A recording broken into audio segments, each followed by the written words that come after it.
Okay, I think it's time to start. I will start by 1 minute of for those who didn't join yesterday to know how to participate in this seminar, and then I will give the floor to Lucy Wickman, which will be the moderator for the first session. So welcome everyone.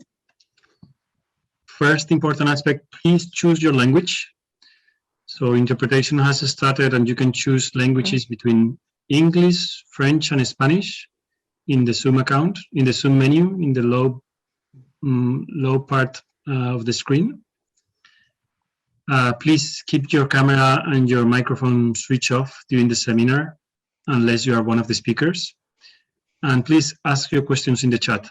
This is very much welcome and we definitely encourage it. So you can ask at any moment. Lucy would look at it during this first session, and she will ask the questions orally to this panelist at the end of the session. So ask at any time, and we will take the questions at the end.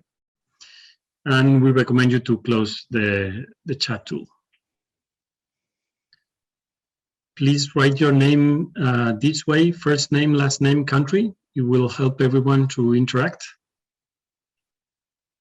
And just a reminder that this seminar is going to be recorded, and it will be made available in PIARC website and PIARC YouTube channel.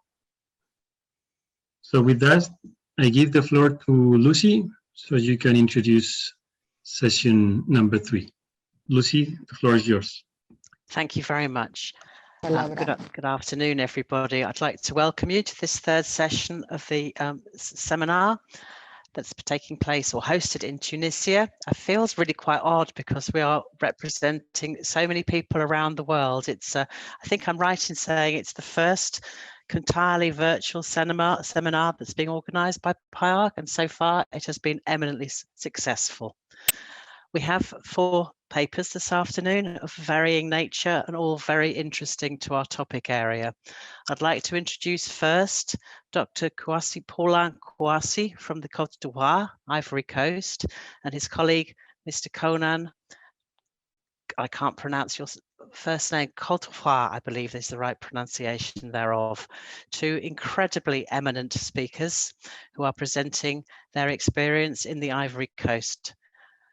Dr. KOUASSI is an eminent and long-serving professional in this area, and he interestingly has a varied background that has been the culmination of much experience from a civil engineering perspective before he veered and created a great interest in the road safety aspect of this, which is very much the purpose of this seminar.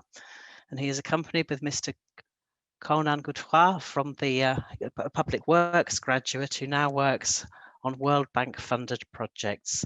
I'll pass the floor over to your eminent selves to inform us of your work.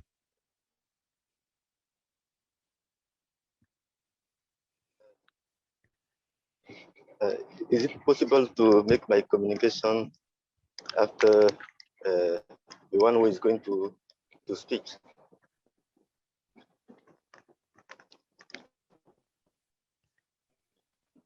Hello? Hello, yes, go ahead. Hello? Hello? Yes, do you hear me? Yes. Yes, I am on car. Can I do my communication after the one who is going to speak now? So I'm not quite understanding what you mean. Do you want to share your screen or would you?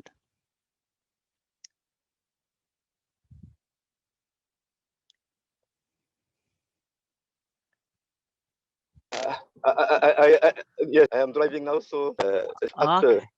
Okay, so you want us to, maybe we should move to the next speaker. Yes, okay. If that makes sense, is that more convenient for you? Yes, the next speaker. Okay, so maybe move on, Miguel, to Stephen Robinson. Okay. And then we'll come back. Sure. Give me 3 seconds. Exactly, 3 seconds, I put it on the screen. Yeah, I think we're all in the same position, but that's fine.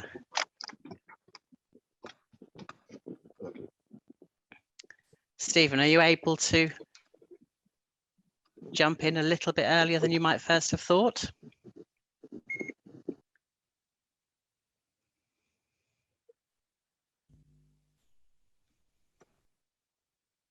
Yes, I can try. Can everyone That- hear me?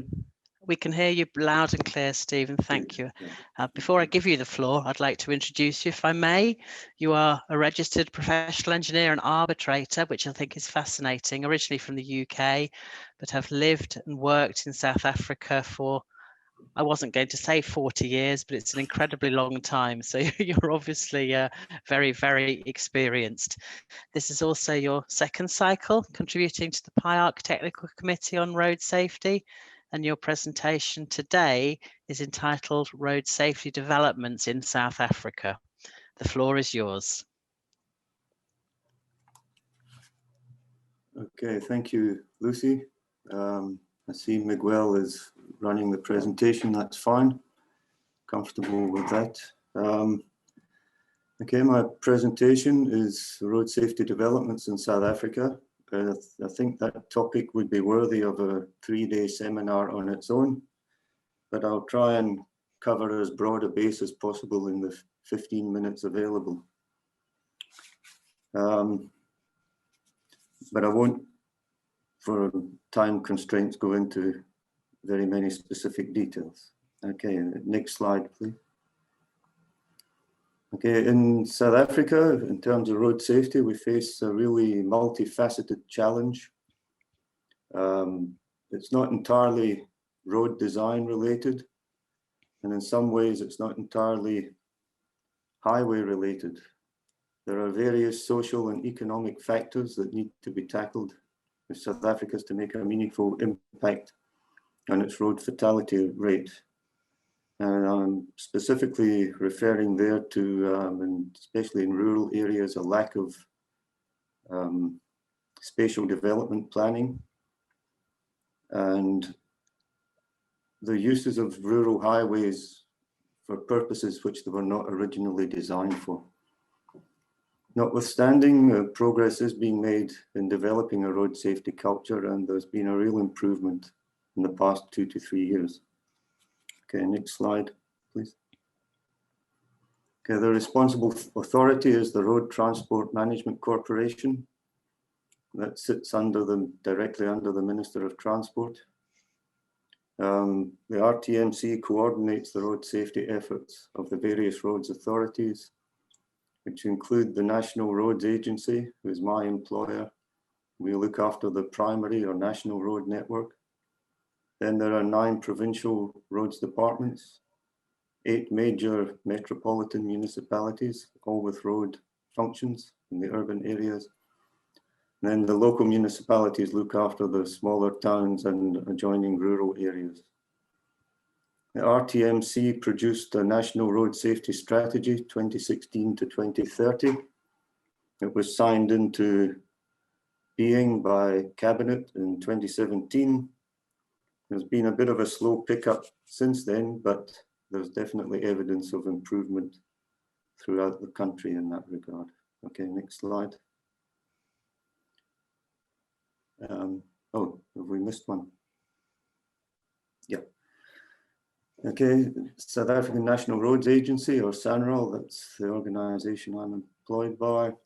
The primary national road network is approximately 22,200 kilometers in length. About 13% of that is toll road, and the other 87% is funded directly from government. The national road network carries about 70% of the country's road freight. When one considers that 85% of the freight is moved by road, it's a significant amount of freight is on the national road network.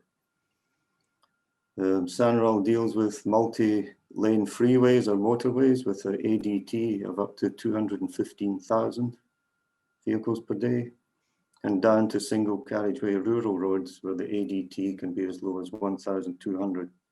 So a wide variety of road safety challenges and issues that we deal with at the agency. Next slide. Quick look at a map of South Africa. SANRAL split into 4 regions. The northern region, which includes Johannesburg and the major conurbation around Gauteng.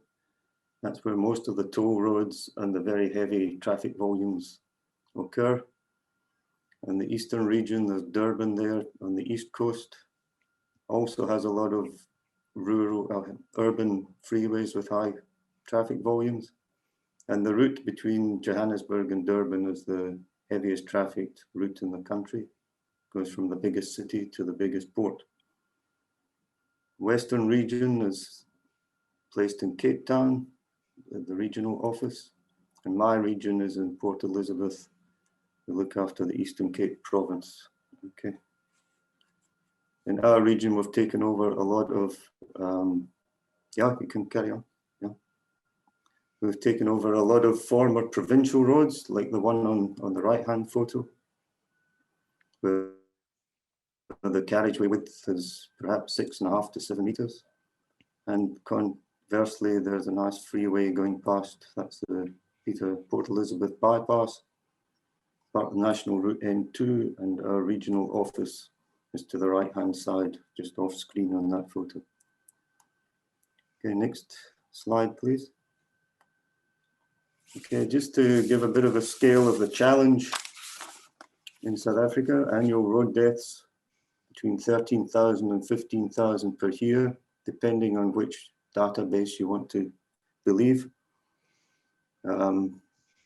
Fatalities per 100,000 population then, somewhere between 25 and 28. And from figures I heard yesterday, that's at least 10 times more than some of the more developed countries. I think Sweden was mentioned around 2. Pedestrian fatalities account for 40.5% of fatalities. These are 2019 figures. And passenger fatalities, 31%. That's an interesting one because I believe more developed countries, the percentage of passengers in the fatality statistics is much lower than that. But there are reasons for that, which I'll come to. Cost of crashes in 2019 was around 170.8 billion rand, which translates to around 12 billion US dollars, which amounts to about 3.4% of GDP. So it's a very significant cost to the economy. Okay, next slide. But at least RTMC is acknowledging the scale of the challenge. As I mentioned earlier, there's the Road Safety Strategy 2016-2030, and RTMC produces very comprehensive annual reports. The latest one, State of Road Safety Report 2020, was published a few weeks ago. And it's fairly candid in its acknowledgement of the challenges. Just for some examples, it acknowledges a general public apathy towards road safety.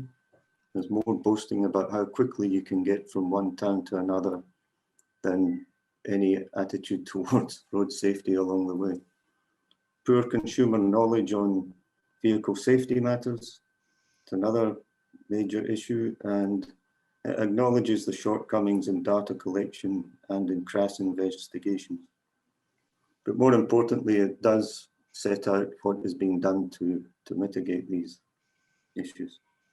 Okay, next slide. Okay, the road safety strategy is set out with the 5 pillars, which are central to that. So here are a few highlights then of the various pillars that mirror the road safety manual of PIARC. Not entirely, but it's the same sort of ideas. Pillar 1, road safety management. There's certainly an improved coordination between the various roads authorities. And road safety is gaining more influence in a wider circle. Just an example is that road safety persons are being consulted on liquor licensing these days, which is a big step forward given the role that alcohol plays in South Africa in road fatalities. Also under that pillar, adequate funding and capacity building. Just an example, $2 billion have been budgeted over the next 10 years for boosting the numbers and the capabilities of national traffic officers. So move towards improving road safety data systems, in particular the compiling of crash data and the accuracy thereof, and enhancing the use of technology as well. There's a GIS-based road incident management system being developed that's moving along very nicely. High-speed way in motion facilities is another development, and also speed over distance, especially on the N1 between Cape Town and Johannesburg. Okay, next slide. And safer roads and mobility. This is largely driven by SANROL and the provincial authorities.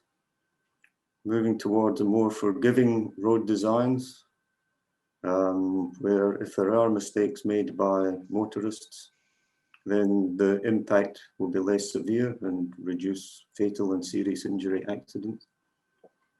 Identification of HAZLOCs or hazardous locations. These come through data collection, through the GIS system, and backed up by a program of road safety inspections and assessments. And then there's building capacity in road safety audits. There are courses run by the South African Roads Federation, a 5-day course for accreditation in road safety audits. And the road safety audits are a compulsory component of all SANROL design and improvement projects. Next one. Okay, just looking towards safer roads. So on the left-hand side, it's a typical rural scene where you've got school children walking along the national route. Typical spatial development or lack thereof is a village on one side of the road and a school on the opposite side. And often the national road will be the only paved walkway or driveway in that area. So the children tend to use the national road. So to mitigate or countermeasure, in road upgrade projects, we're providing facilities to the edge of the road reserve off the carriageway. This specific example on the right was intended for donkey carts. You get little carts drawn by donkeys who used to drive along the national road and pick up wood from the forested area on the left. Okay, next slide. Then safer vehicles. Roadworthiness of vehicles is a major issue. Very many poorly maintained vehicles on the road. Just as an example, there were over 60,000 fines issued last year for inadequate tires, bald tires, or without the correct treads. That's just the ones who were caught.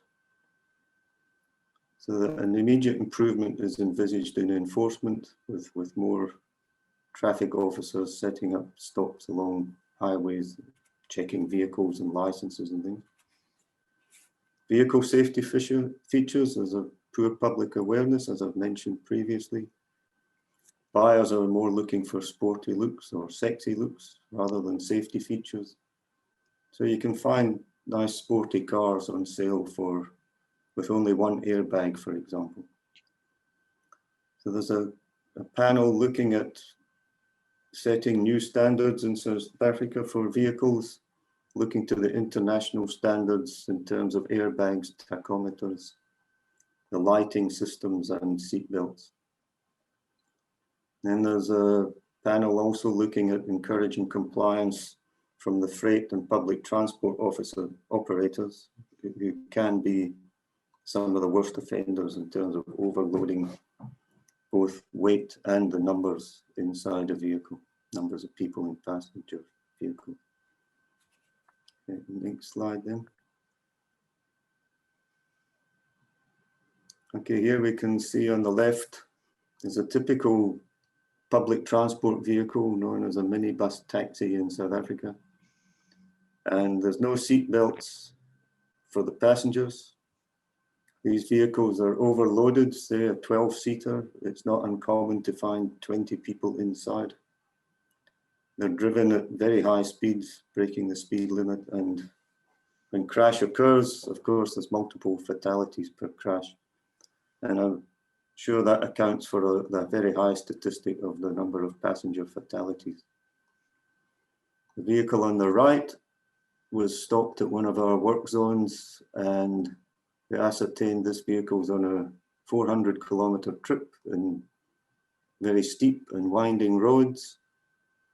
The load is very poorly secured. The driver mirrors, he can't see what's behind him. The tires are defective and the lighting was defective as well. Okay, next slide. Okay, safer road users, pillar number 4.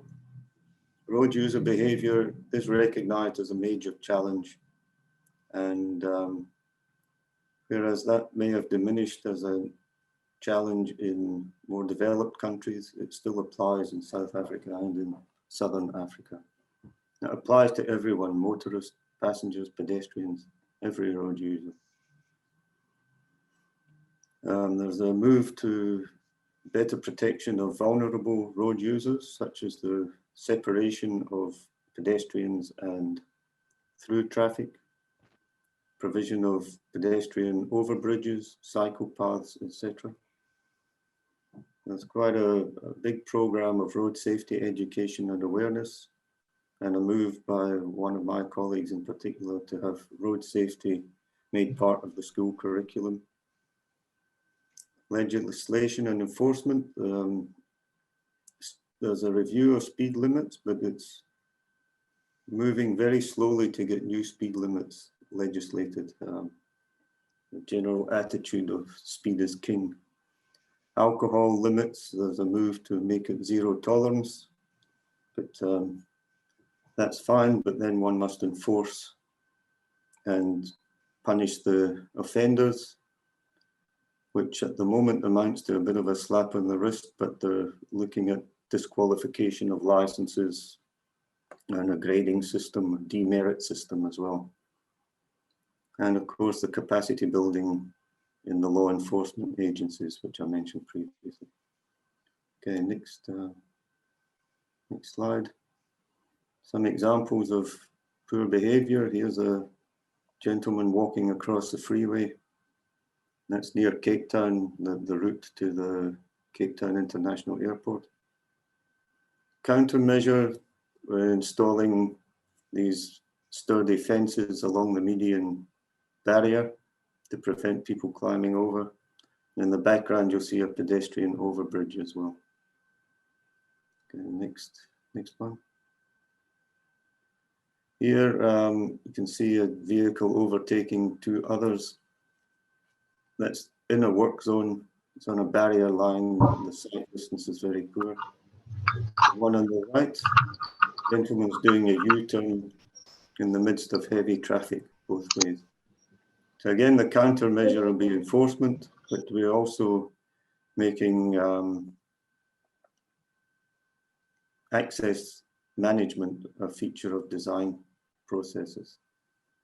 And of course, there was a naughty person taking photographs whilst he was driving behind this lot. That was myself.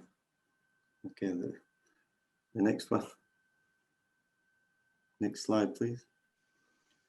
Okay, then media awareness on road safety and the impacts of crashes. SANROL has a website called Checky Coast, and we're also reaching out to the younger generation through Facebook and other social media outlets, putting up these adverts on a regular basis on the impact of the effects of drunk driving and how to behave whilst driving and not to get too tired whilst driving, etc. There's many, many of these.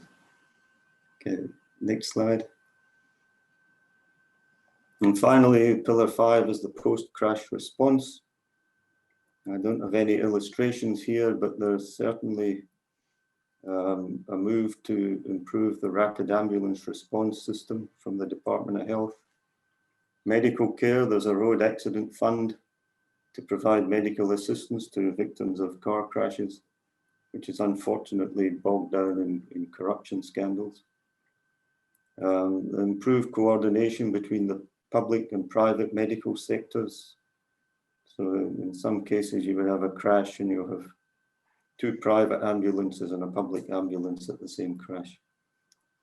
And then a move to improve the capacity of crash investigation units. And that's part of our RIMS strategy, is to then identify the HAZLOCs and have units who will investigate in conjunction with the traffic authorities, come up with reasons and then appropriate countermeasures. Okay, next one. Okay, finally, and again, I want to stress the road users' behaviour as being a factor in South Africa and Southern Africa. Perhaps contrary, but complementing what was said in some speakers yesterday. So this is an extract from the road safety strategy. Promoting responsible road users' behaviour is seen locally as the greatest contributing factor to road crashes. Changing behaviour can only be effected by ensuring that users are educated and aware of road safety, trained to behave appropriately, and effectively discouraged from transgressing laws through enforcement. And of course, in the roads authorities themselves, we do our best to improve designs and operating conditions on our national road network. And I think that's the last one. Thank you, Tunisia, for the opportunity. And one of these days, I'd love to come and visit your country and engage with Ahmed and others in road safety. Thank you very much. Stephen, thank you very, very much for that insightful overview of the state of play in South Africa. I think it's really interesting that the state of the challenge and the multifaceted nature of that and your network actually has such enormous commonality between all of our countries in various shapes and forms. And I could not agree with you more around the place of human behaviour in that system, if you like. We all look at these things differently, but there is much commonality, I think, in the basics, if you like, of the problems, the issues that we all face. So thank you so very much for that. Now, our next speaker, I hope we can now come back to Dr. Paulin. Is that going to work for us? Are you able to join us now? Or have you not managed to land yet? Do you hear me? You are there. Yes. Okay. I'm going to speak in French. Yeah, that's beautiful. And we will then have simultaneous translation of your presentation. And are you there alone or are you with your colleague? I am alone. Okay, so I would like to welcome you very much to this seminar and to give a little bit of background of your eminent qualifications and background. I've got to move myself back in the slide pack because I wasn't sure if you were going to be able to join us at the time that you now have, which is fantastic. And I was really interested to read your biography at the beginning of the presentation here that says you have got a very multifaceted background, and obviously you have become interested from a civil engineering perspective. Your head was then turned into road safety, and you have subsequently become a key expert in this area. So we look forward very much to hearing what you've got to say. I would love to now pass the floor to you to give us the benefit of your presentation. Okay, thank you. Merci beaucoup. Thank you very much. I'm going to make my presentation on road safety in the Côte d'Ivoire, considering management and leadership issues as well. The presentation is also for Mr. Godefroy, or on his behalf, who's the Minister of Transport. In my presentation, as an introduction, I will tell you about the main stages of road safety policy in Côte d'Ivoire, management and leadership in that area, as well as looking at the perspectives in terms of road safety in Côte d'Ivoire, and then my conclusions. Next, please. Now, by way of introduction, one could say that, simply put, Côte d'Ivoire, like the majority of developing countries, is confronted by the issue of road safety. And despite agreed efforts, the challenges on road safety are still many, with the increase in the number of people who are killed. These challenges are increasingly more important than the social cost of the accidents that are important and increasingly as well, considering that the people who have vehicles are those that most often financially support their families. In order to ensure the safety regarding communication, the evolution of road safety in Côte d'Ivoire and also management and leadership we have the challenge of facing this. Next slide, please. The next one, please. As you can see, we are going to describe the main stages of the road safety policy in Côte d'Ivoire. Côte d'Ivoire, as you know, it's located in the southwest part, surrounded in the Gulf of Guinea. We have 7 million inhabitants, 26 million inhabitants in 2016, and we have 82,000 roads of 82,000 kilometers of roads, and we have works in 2021 for 95 kilometers of roads. As you can see, we have 1,200,000 vehicles and accidents of 12,000 per year, and the casualties are 1,200 per year, and injuries 19,000 per year. We have to say that after the independence, the country made great efforts in order to provide road infrastructures that were well adapted to sustain the harmonious development of its economy. The GDP is in 1980 gave us the opportunity to have 3,100 kilometers of paved roads, and this became 80,000 kilometers in 1999. This development is going to increase the mobility of the populations, and also the number of cars rapidly went from 23,740 in 1960 to 100,000 in 1970, and from 182,000 in 1978 to 207,000 in 1999. Next, please. Unfortunately, the risks, the hazards, and other dangers because of this mode of displacement have also been very fast, and they have become a major concern for the authorities.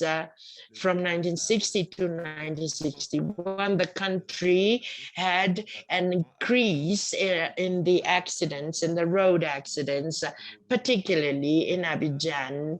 That is a place where the majority of vehicles are found. Then the government took many important measures to stop this trend. So after 1963, there were legal measures and regulations that were adopted, among them the use of roadways that are open to public circulation. Next slide, please.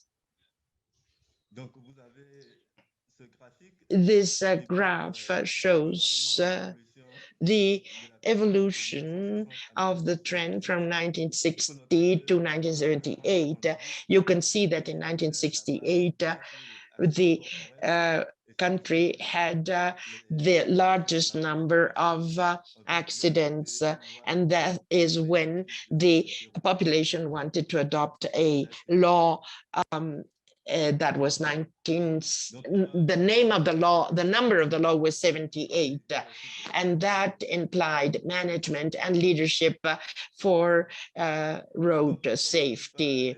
Since like the large number of countries, the Côte d'Ivoire chose a system of road safety that covers several ministries. Road safety is managed by the Ministry of Equipment and Road Maintenance, and the actions of awareness and also of maintenance of the land are the responsibility of the Ministry of Transportation.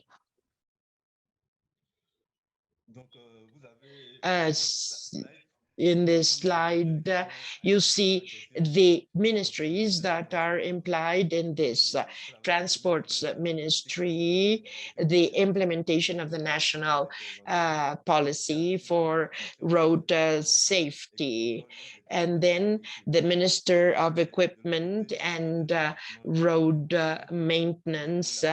They also the Ministry of Security, that is the police, and then the Minister of Defense. And they, both ministries, they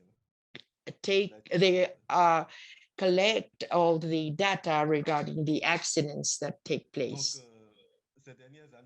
In the last years, because of the increase in the number of accidents, there was a National Commission of Road Safety. It's a CNSR, was created in order to coordinate the actions of safety and to have a proactive actions of the government and corrective proposals, propose corrective proposals to the government. And then there was the Bureau of Road Safety, OSER, regarding the safety of roads, particularly preventing accidents, and also training the motorists. And then there was the creation of a special police. This is a special police that is in charge of repression of any infractions.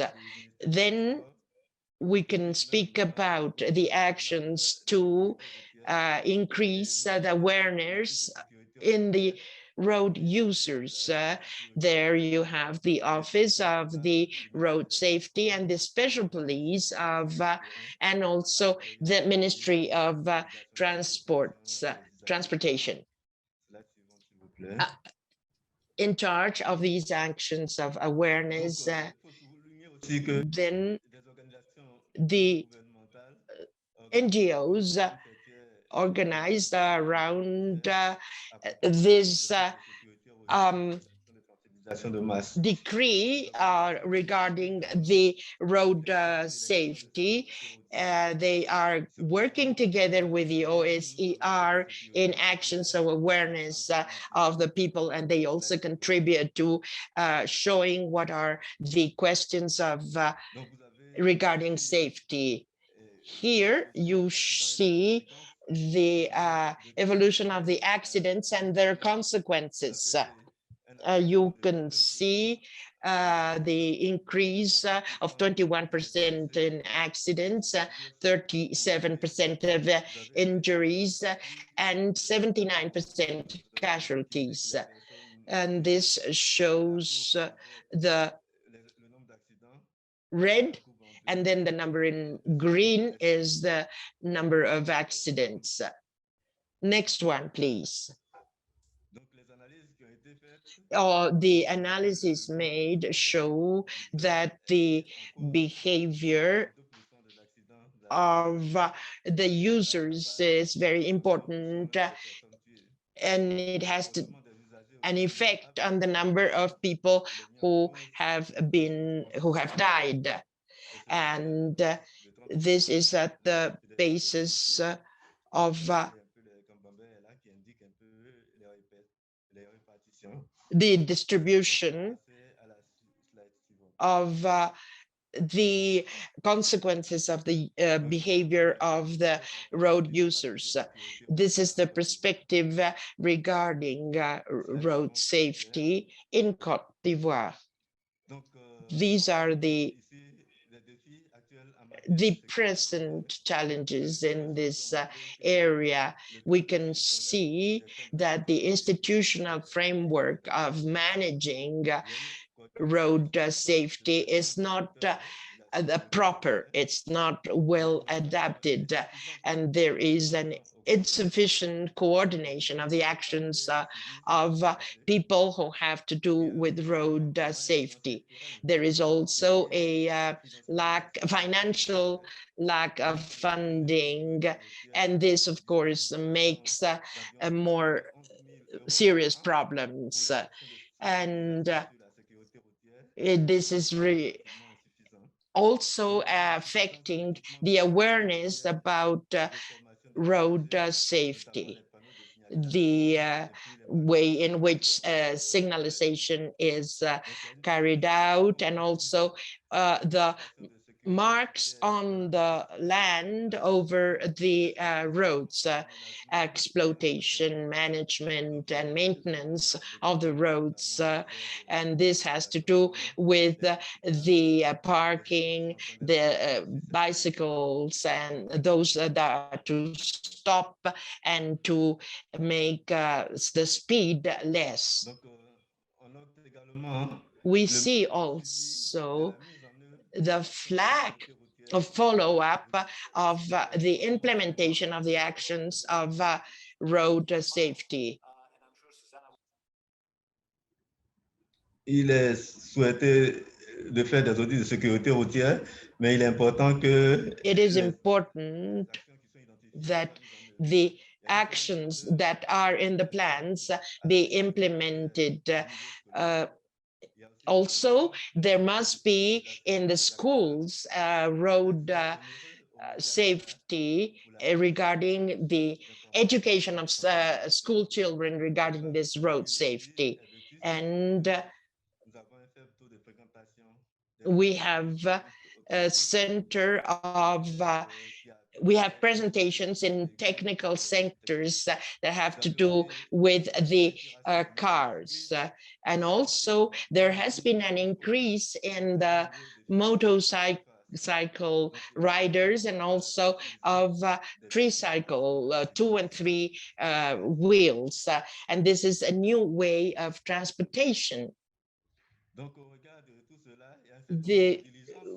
There are some actions to be taken to make sure that there is a greater cooperation among the actors and that all means are carried out in the National Commission of Road Safety that is headed by the Ministry of Transports, and also to restructure the OSER in order to allow it to have implement efficiently the road safety plans, also to reinforce the capacity of the special police and also the implementation of the video verbalization, and to reinforce the campaigns addressing users, particularly the pedestrians, those who are riding a bicycle or a motorbike. So to conclude, I must say that Côte d'Ivoire, through the first half of 2021, has seen an important wave of accidents on its network. Frauds and the deliverance of driver's license are part of the essential points that the government has to work on. With the increase in the number of accidents, inspectors who issue driver's license have been suspended or were suspended in April of 2021 for approximately 3 months, so that they have to take practical tests themselves. That responsibility was temporarily given to the National Gendarmerie, which is strongly implicated in awareness raising amongst users. Today, information and communications technologies are a means for fighting lack of road safety. The authorities are working on it significantly, and their important investments have been undertaken and are continued to be envisaged in the field. Thank you very much. Thank you for your attention. Dr. KOUASSI, thank you so very much for that insightful presentation.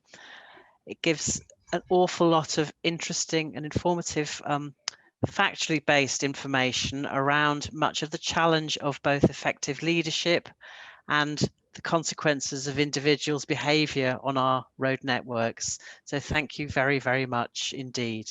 I hope you'll be able to stay with us and field some questions a little bit later on this afternoon. We've got a couple more presentations and hopefully we can have a combined question and answer session, but that presentation was incredibly interesting and useful to us all. Thank you very much. So can we move now to our next presentation, please? Which is being provided by Rafaela Machado. I can't see on my screen whether we've got Rafaela present. Yes? Yes. Perfect. Yes. Good afternoon. Nice to have you here. And I think I'm right in saying that you are responsible for the star rating for schools, coordination thereof for the International Road Assessment Programme, more commonly spoken out as iRAP, and you're responsible for the global delivery of that programme and support to governments and local organisation and school communities to create safer roads, safer journeys to schools. You come from a bachelor's degree background in industrial engineering and a master's in transportation systems, and have been working for the last decade in infrastructure assessments and partnerships, implementing evidence-based solutions for safer roads. So welcome to our seminar, and the floor is yours. Thank you, Lucy. Hello, everyone. I'm really happy and pleased to be here with you. As Lucy introduced, I am Rafaela Machado. I am the Star Rating for Schools Program Coordinator at iRAP, and I am here to present some of our experience with the Star Rating for Schools program and the great changes that have been made by different partners around the world to create safe journeys to school. So next one, please. Every day we have 500 kids and young adults being killed on the roads around the world. So we know that this is a tragedy that keeps growing now. Road traffics are the main cause of fatalities among kids and youth. And we know that most of these crashes are happening on their way to the school. So kids and young adults are walking or biking to the school or to the universities, and then they are hit. And this is something that keeps them away from opportunities of education, of business opportunities, social activities. So we need to do something about it. And we know that there are a lot of different approaches and a lot of different activities that have been done to prevent crashes and improve safety for kids and for youth. But we know that some of our roads aren't well designed to accommodate them safely. So we are telling them to use a pedestrian crossing, but in many cases, they don't even have a pedestrian crossing to use near their schools. Next one, please. So this is why we have developed the Star Rating for Schools program. This is a program that includes a tool to measure, monitor, and communicate the risk of roads around schools. So we have a central platform that is the main tool that we use in the program, and that requires assessors to collect 28 different road attributes. And based on the risk factors of these different road attributes, we generate a star rating that will indicate the risk condition on that particular location. In addition to the central platform, we also have an Android app and also a paper form that can be used for data collection. So the combination of these tools provides this very powerful way of showing and discussing and improving safety around schools. Next one, please. So how does star rating for schools work?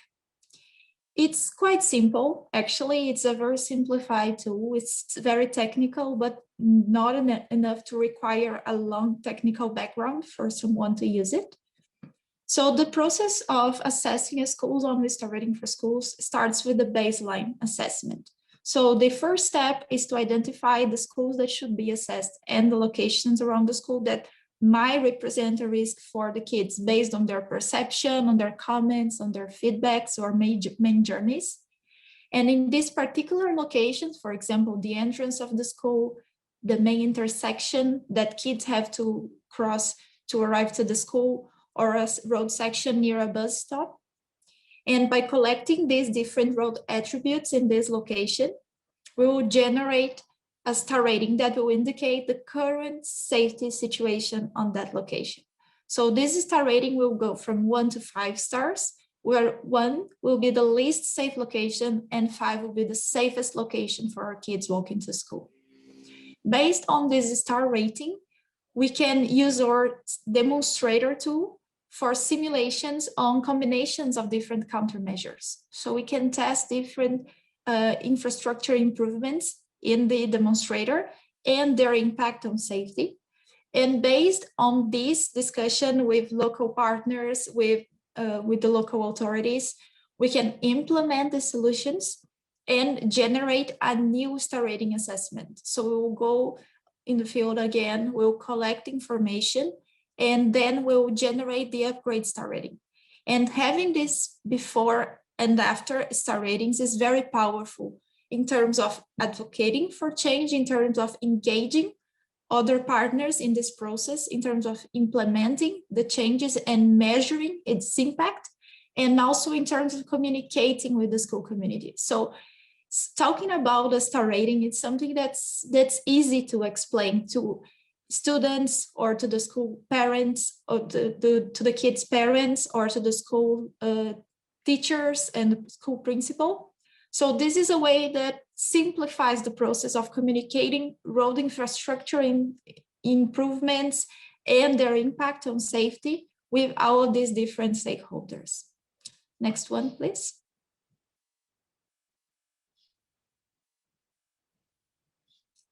So here is an example from South Africa. This is one of our first pilots with star rating for schools. And you can see that we are assessing, in this particular case, the Seville primary school. This is a school that requires a lot of kids to walk significant distances to access it. And by discussing the project with local partners, with the school community, we have identified that these are the main routes of pedestrians walking to school. They have to cross this very risky road. So it's a high speed and poor for pedestrians. And they have these 2 particular crossing points that they need to access to cross and arrive to the school. So these are very critical information when we are discussing school assessment projects, because we need to understand that the main risk might not be at the entrance of the school, but some blocks away. Next slide, please.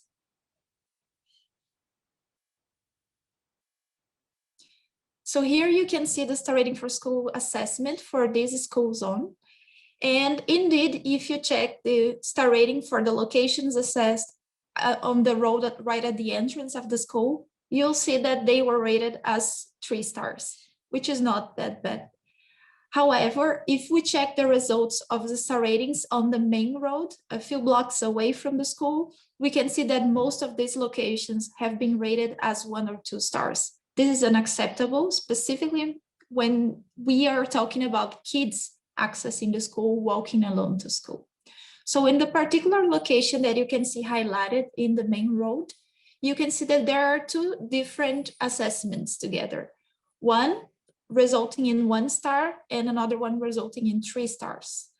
So in this particular location, the different partners and organizations involved in the project have implemented some interventions that are low cost but very effective in ensuring safe conditions for pedestrians. And in this particular location, as a result, we could see a star rating increase from 1 star to 3 stars. Next one, please. So here you can see this particular location.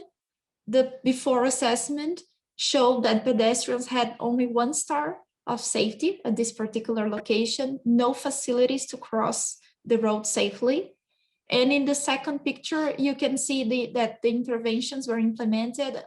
A traffic light was added to help kids cross a signal, a marked pedestrian crossing near the traffic lights as well. So these new crossing facilities are now providing a 3-star safety condition for kids walking to school. Next one, please. The star rating for schools has been already applied in 730 schools in 44 countries. So there are plenty of examples in different countries and different environments and different contexts on how this tool and how these school assessment programs are creating safer journeys for kids around the world. And here are some other examples. This is an example from one of our partners in India. And in the first picture, you can see that this location was first rated as 2 stars. So they had basically no facilities for pedestrians in this location. And after some simple and low-cost treatments, they were able to increase the star rating of this school entrance to 3 stars for kids. So they have a much safer condition to walk to school now. Next one, please. Here's another example from one of our partners in Vietnam. In the first picture, you can see that this location had been star rated as 3 stars. And after improvements and incorporating some low cost and simple solutions, they were able to deliver a star rating increase that led to 5 stars for pedestrians at this particular location. Next one, please. Here is another example from India, where a school was first rated with 2 stars, and after some improvements and also low cost, nothing that would require significant investments, or it's not rocket science, they were able to provide 3 stars for pedestrians accessing this school. Next one, please. This is also an interesting example from Latin America. In this school assessment in Colombia, star rating for schools was used to support the definition of locations that should be prioritized around the school. So the assessment team has identified, based on inputs from the school community, from students, 5 locations that represented risk for pedestrians in this school zone. And with star rating for schools, they have assessed these 5 locations and identified that 2 of them had already a 5 stars result. So with these results, they were able to prioritize the other 3 locations to get the upgrades. In the first picture, you can see that pedestrians had no facilities to cross the street safely. And after some interventions, which are also low cost and very simple to implement, they were able to achieve 4 stars for pedestrians. This project was also interesting from the perspective that these solutions were tested before the implementation in an interim intervention. So they have used some removable and temporary materials to test the impact of intervention, to test the perception of the school community and the local residents to these interventions.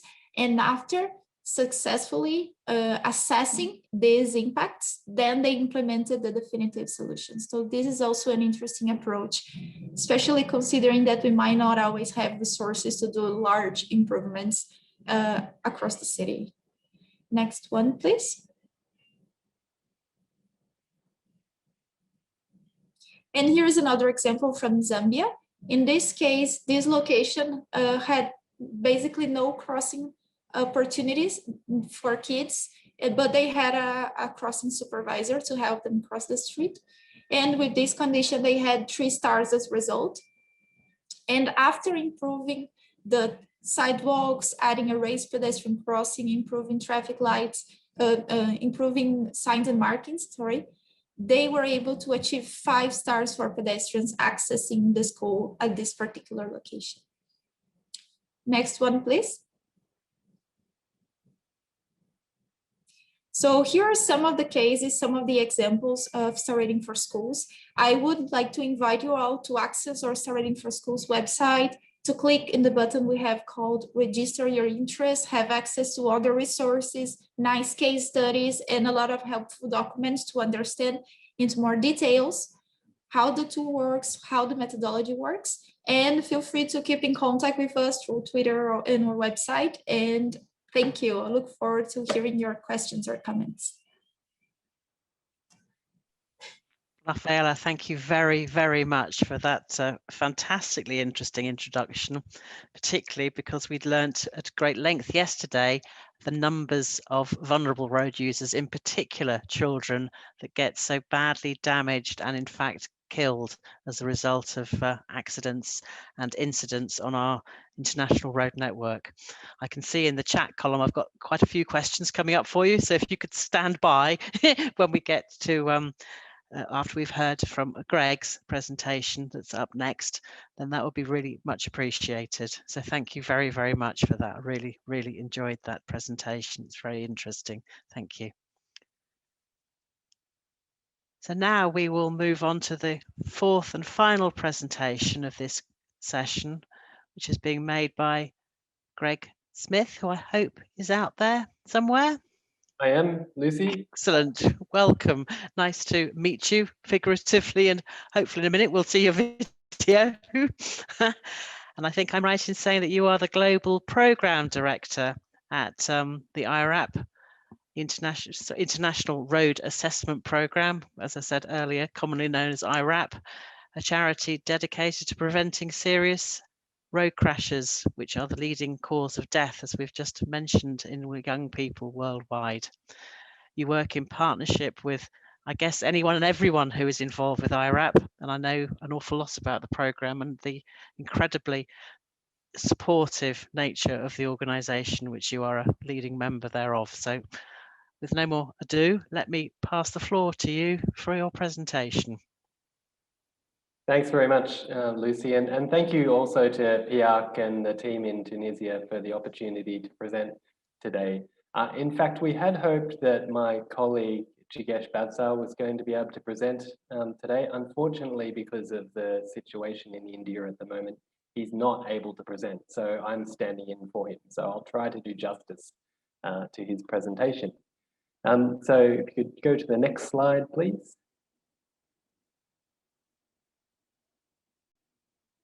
So I'm going to be talking about the Indian Road Assessment Program, so IndiaRAP, which is the local edition of iRAP. I'm going to talk you a little bit through its development, how it's come about, and some of its achievements. So IndiaRAP, it's a locally led but globally supported program for India.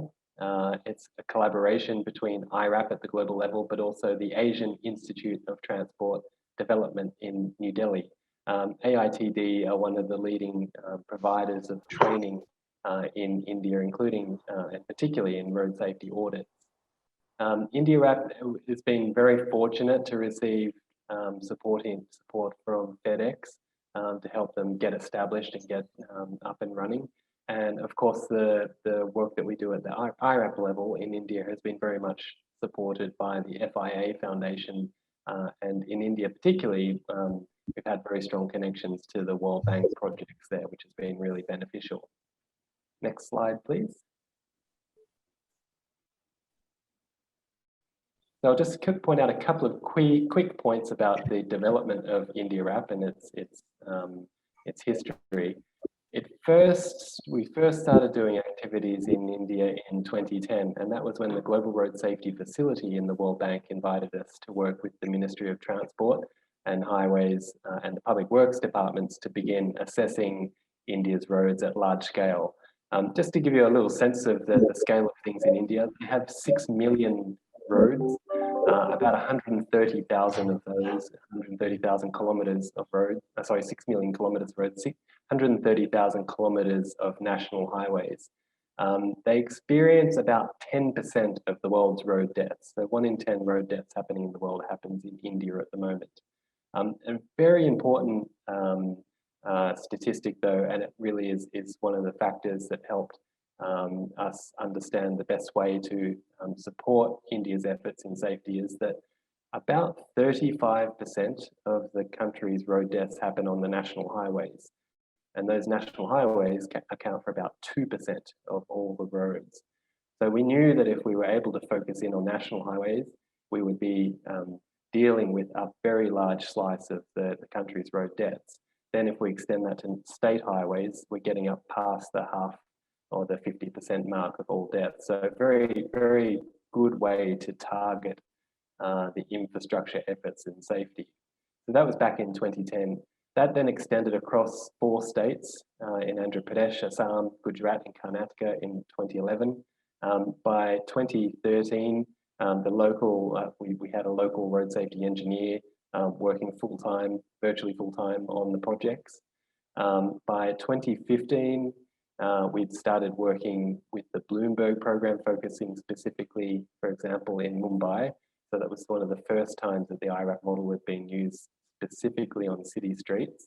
And I should also mention that the first time that a road design was star rated was in India as well, back in 2012. By 2017, we'd had an agreement signed with the AITD to establish IndiaRAP. And now, very recently, the team has been working very closely with the National Highway Authority of India to look at some of their most important national highways, including what they call the Golden Quadrilateral roads. Next slide, please. So a few key statistics about the work that's been done. So far, about 21,000 kilometers of roads have been assessed. And I guess that's one of the strengths of this approach, is that it can be scaled up very quickly to very large kilometers of roads. And as I'll mention a little later in the presentation, there's a very strong potential and valuable potential linkage into road safety audits here, and in India that linkage is being developed really strongly. About 3,300 people have been trained by the IndiaRAP team across 54 courses since we began work there, and there's 24 people who hold iRAP accreditation. So iRAP runs an accreditation scheme for the data collection, the analysis and reporting, and that really enables the local suppliers, particularly the local consultants, to get a certification that they know what they're doing when it comes to iRAP assessments, and then are able to competitively bid to provide those assessment services, whether it's to the road authority or the development banks. You can see on the right-hand side some of the overall statistics about the road network. The top pie chart is about the pedestrian safety of the road network. Then we have bicyclists, motorcyclists, and vehicles at the bottom. What you tend to see is that the roads tend to get the slightly better star rating for vehicle occupants. So about half or nearly half the roads are rated 3 stars or better in India for vehicle occupants. So the highest star rating is 5 stars, and we generally say 3 and above is pretty solid. But you can see for the vulnerable road users, the pedestrians, bicyclists, and motorcyclists, that proportion that's 3 stars or better is much lower. So it immediately points to the potential gains that could be made for those vulnerable road users through improving the road design. Next slide, please. The next slide is going to show you a map of India and where the assessments have been done. It's a little hard to see exactly how it works, but basically what it's showing is those coloured lines are the star ratings of the roads that have been assessed. And you can see there's a mix of red, black, orange, yellow in there, indicating each of the different star rating levels. And the assessments have been done right from up in the north of New Delhi, right down into the south through to Chennai and across over in Assam in the east there. You can see some as well. So there's been assessments across several states. So we've had the opportunity to work with the provincial governments or the state public highway governments. Many of these roads have been assessed as part of World Bank projects, which I'll elaborate on a little more. So overall, that's 21,000 kilometres of roads that have been assessed. On those roads, there's about 85,000 deaths and severe injuries happening each year. So very large potential to make savings with targeted infrastructure improvements. And in fact, we've found ways through speed management and infrastructure combinations. We found ways that that numbers of deaths could actually be halved. And that sort of investment is not insignificant. But when it's built into some of the major road projects that have been done by the World Bank, then it becomes very achievable to make these really dramatic improvements, which I'll demonstrate in a moment. So next slide, please.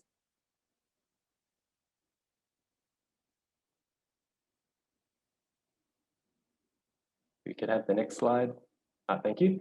So let me give you a quick demonstration, example of one of the demonstration projects that have been done with the World Bank. So this is in the state of Karnataka.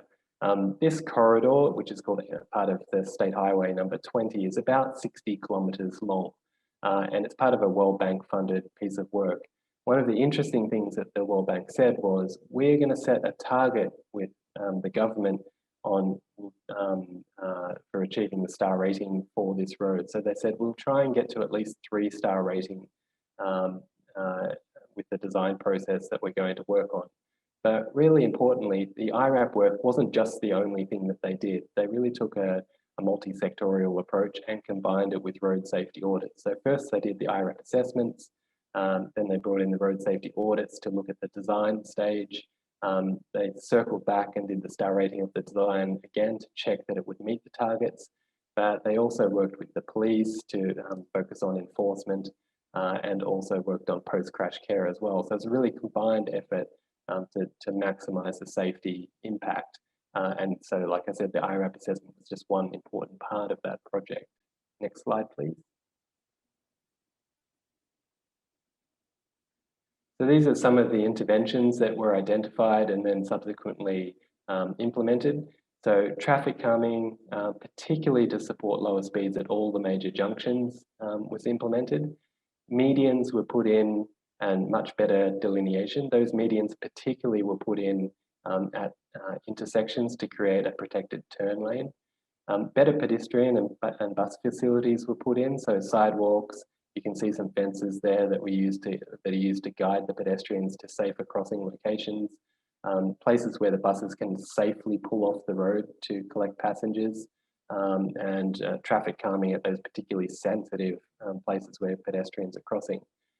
Better truck parking facilities were also included in the network. That's particularly important for those long haul freight routes where the drivers, they have in many cases no place to pull off the road and safely to take a rest. So they were put in at strategic places along the road network as well. Next slide, please.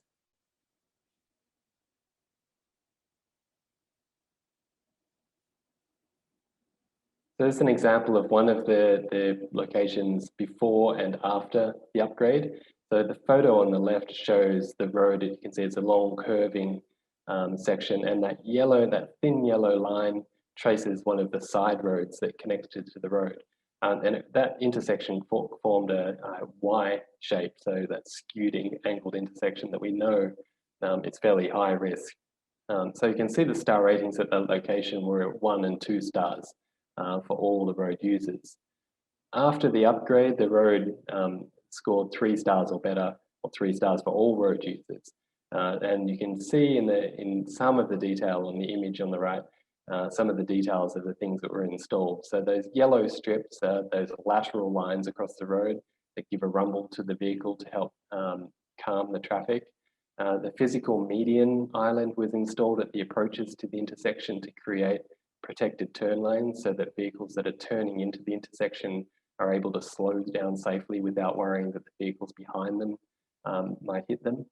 The intersection itself was realigned, so it created a square 90-degree angle, making it much slower speed as vehicles turn through the intersection, but also increasing the sight distance. And tabletop crossings were also installed to help calm the traffic. So it had a really big impact on the way that the vehicles go through this intersection, the driver behaviour, particularly on the speed. Next slide, please.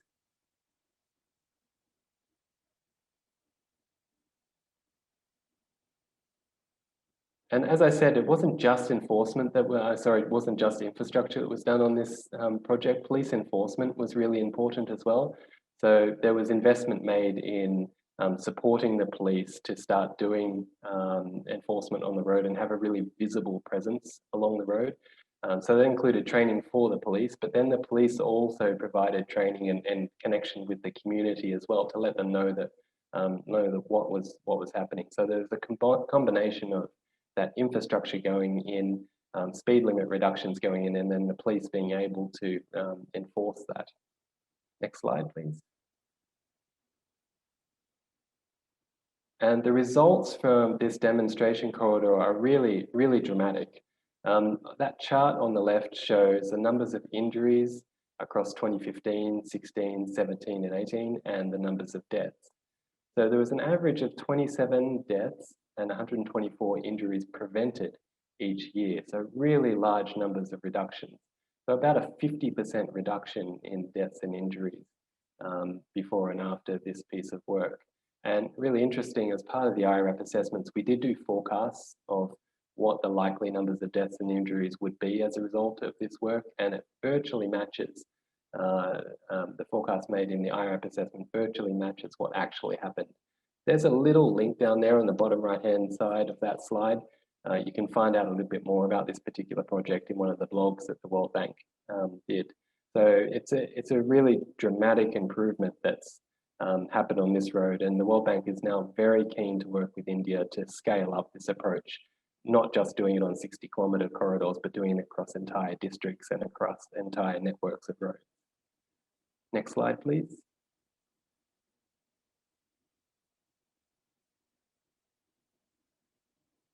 So just a few of the challenges and learnings to finish up. So the team in India, they've really found that sharing the data that gets produced with this system with all the road authorities is really critical. So it's one of these things where these studies are very data heavy. They produce a lot of metrics, and unless that's put into the right hands, nothing will happen. But if it is put into the right hands, put into the hands of the planners and designers in a way that they can use, it can be really powerful. Adopting targets in design projects is really effective as well. We've seen that the designers respond really well to targets and also the authority to pursue those targets and find ways that they can design their roads to get past that 3-star rating, for example. We know that there's a lot of focus, particularly in India, on road safety audits at the moment, and India's been very successful at training, I think, thousands of new road safety auditors. There's a really valuable connection between the way the iRAP assessments happen and road safety audits can happen. They can be very complementary. Each one of them brings particular strengths, and each one of them has limitations. But when put together really well, they can generate very powerful results. Developing the local capacity to perform both road safety audits and the RAP assessments together is critically important and really valuable. So there's a focus, particularly for the IndiaRAP team going into the future, is to help more and more engineers make use of the tools and understand how they can do that with the road safety audits. And then, as much as possible, integrating the work with the work that the governments do. Right from the start, we found that the later that this assessment work comes in the design process, the harder it is to make a big impact. but when it's done at the planning stage very early on, it can be very, very powerful. So that the metrics produced and the recommendations identified can flow into plans and designs. So that's a quick overview of the IndiaRAP process. Like I said, it's a presentation that my colleague Jagesh was going to give. Hopefully I've done it justice. So thank you very much, Lucy. Thank you. I think you've absolutely done that justice. And before we move into a more wide-ranging question and answer session with all of our 4 speakers, can I just ask you, Greg, given what you've just talked about, do you as an organisation, or how do you as an organisation positively influence the prioritisation of investment undertaken by governments and other statutory organisations? So I guess the iRAP process, it can influence it in several ways. So the first is that the baseline assessments that get done produces like really a lot of data and a lot of depth. So you can find out after having done an iRAP assessment across a network of roads, you can use that to say, for example, show me the locations where there's sharp curves, no paved shoulder, hazardous roadsides, and high speeds. Those are locations we know from evidence that run-off road crashes are likely to happen and they're likely to be severe. So just that data alone, that pure data collection alone can be used to be a really valuable way to guide investment. And then what we do is we actually, as part of a standard assessment, do, or the tools allow you to do an economic assessment of different countermeasure options. So you can say, okay, for this project, if you have a budget of $500,000, what would be the optimal way to improve the star ratings of that road? Perhaps it would be sidewalks and safety barriers. If you had 2 million, what would then be the best option? So it can be really, I guess, responsive to the different budget items and budget lines that a road authority might have. It might be that we say with the maintenance budget, where is the optimal way to invest based on the maintenance budget on safety, like focusing on line marking? Where would you do it first on safety and so forth? Brilliant. Thank you very much. Now, opening up, I see here we've got loads of questions, so I will no doubt fall flat on my face halfway through this and get terribly muddled up. But may I invite Dr. KOUASSI? Are you still there, Dr. KOUASSI?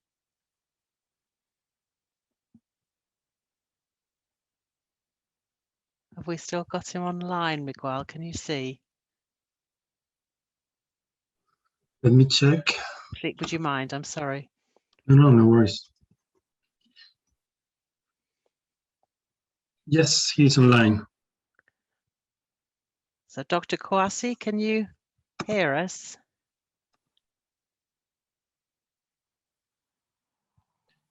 Yeah, you're on mute at the moment. I can see you now in the middle of my screen.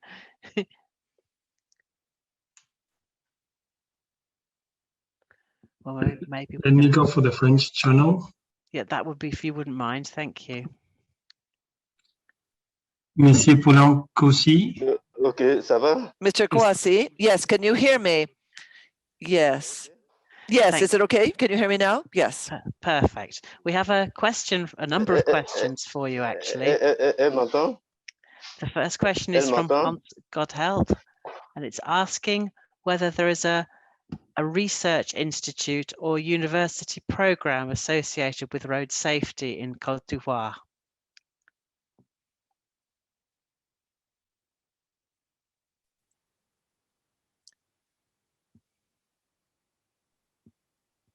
Hello? Hello? Hello. Can you hear me? Okay. Donc, je voudrais dire que yes, so I would say that in Côte d'Ivoire, there is a university that is looking at the issue of road safety, but there's no formal program in that respect. Well, that's interesting, thank you. And the next question is there good interaction between the different entities within the country, the CNSR, and all the regulatory and statutory authorities? Is there good cooperation between these ministries? Normally,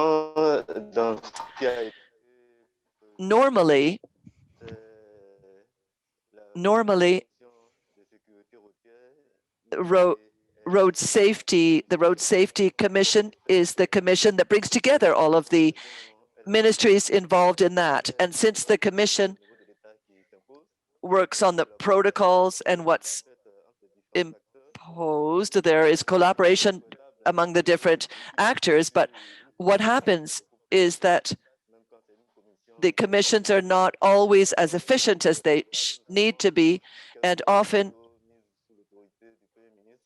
it's often put under the Ministry of Public Works.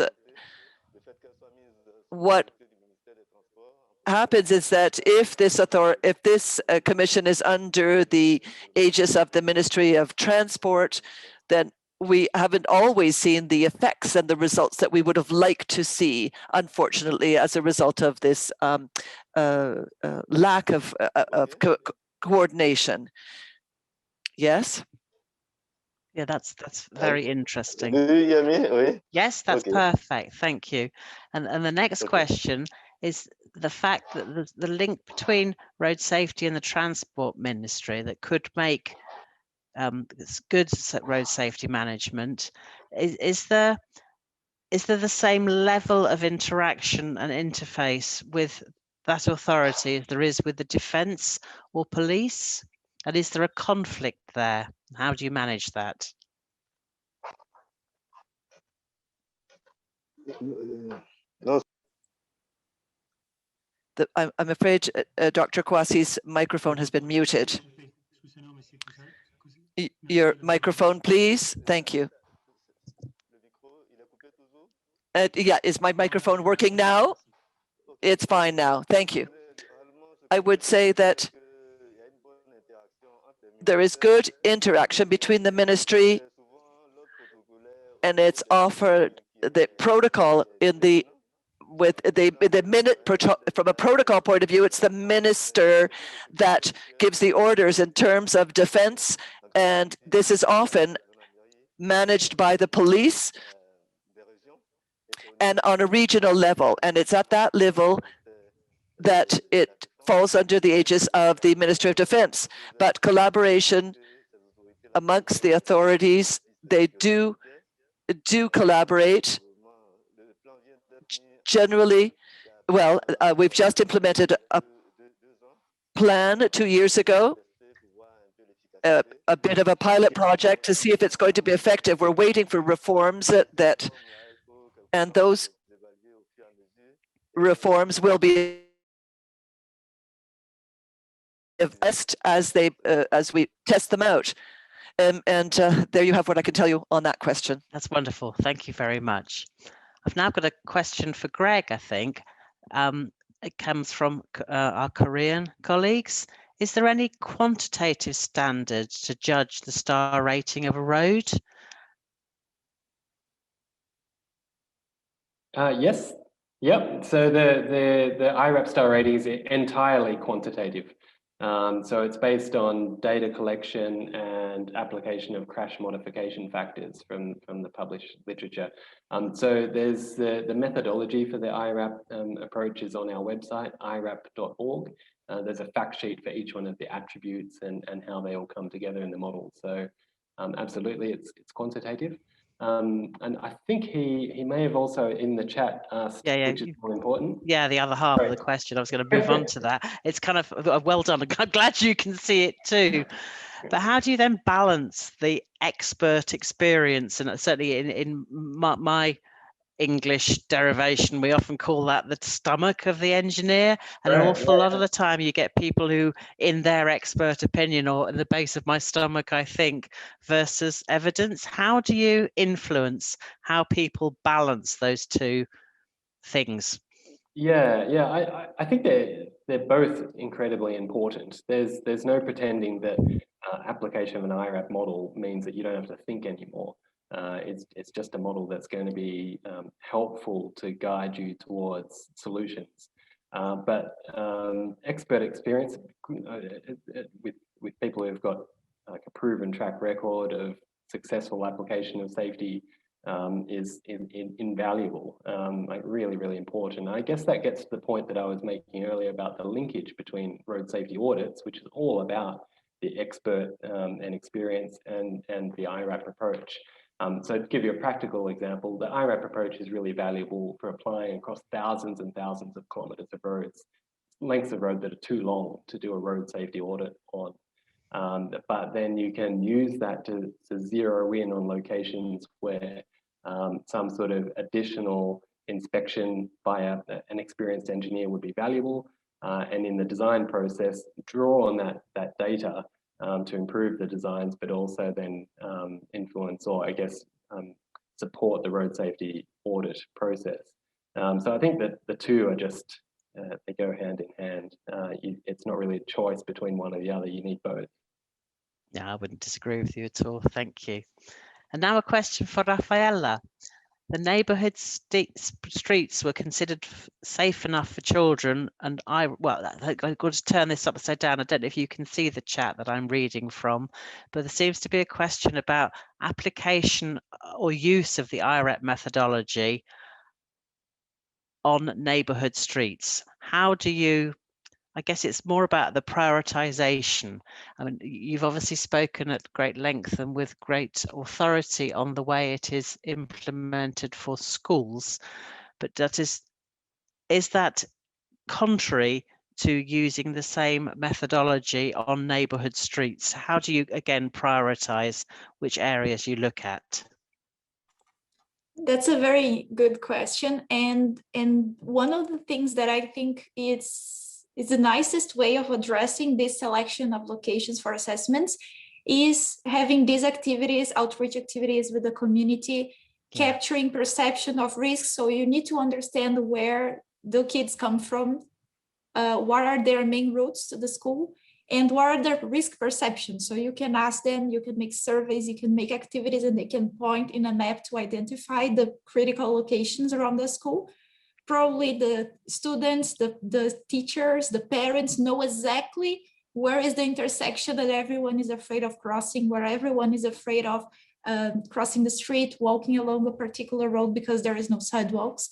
So these inputs should be used as a reference to identify the priority locations. So noting that we might not be able to assess each road in the street, we can get these inputs to start with these 5-10 locations around the school that would be assessed, prioritized, implemented, improved, and then we could expand some of these solutions to other areas. For example, if we identify that a lot of locations don't have crossing facilities or sidewalks, we can implement a program at a large scale in these other streets as well. So I guess this is a good starting point for any school assessment project. Perfect, thank you. Stephen, can I turn to you now?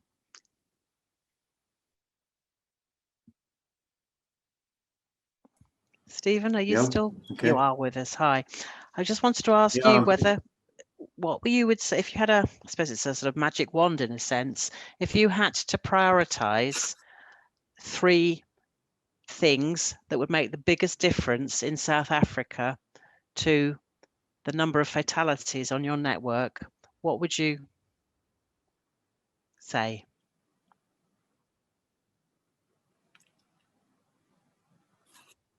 No, I think the first, in my opinion, the first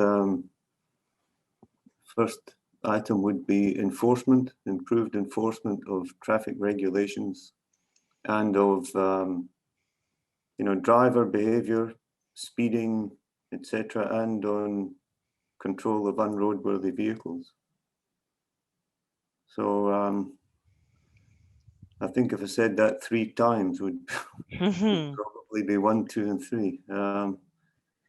Certainly in the urban area, there's a lot of disrespect for pedestrians as well. But that also boils down to road user behavior. And how do we make speed less attractive?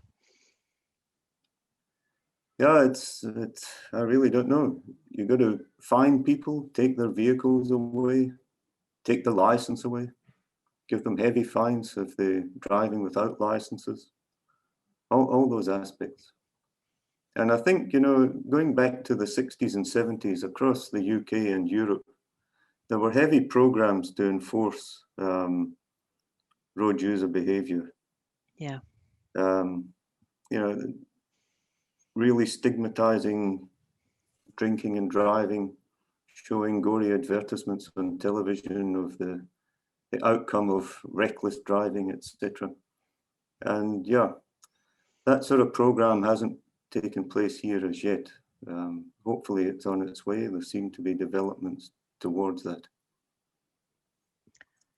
Which is it's a real challenge, isn't it, to make the impacts or the consequences that actually hit home, to hit people in a set, to hit the consciousness, I guess, of individuals. Yes.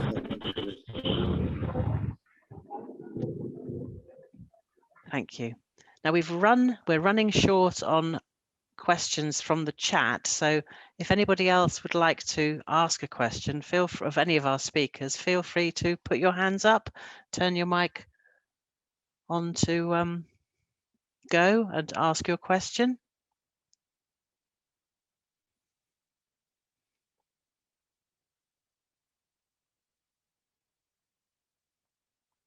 There must be more questions, please.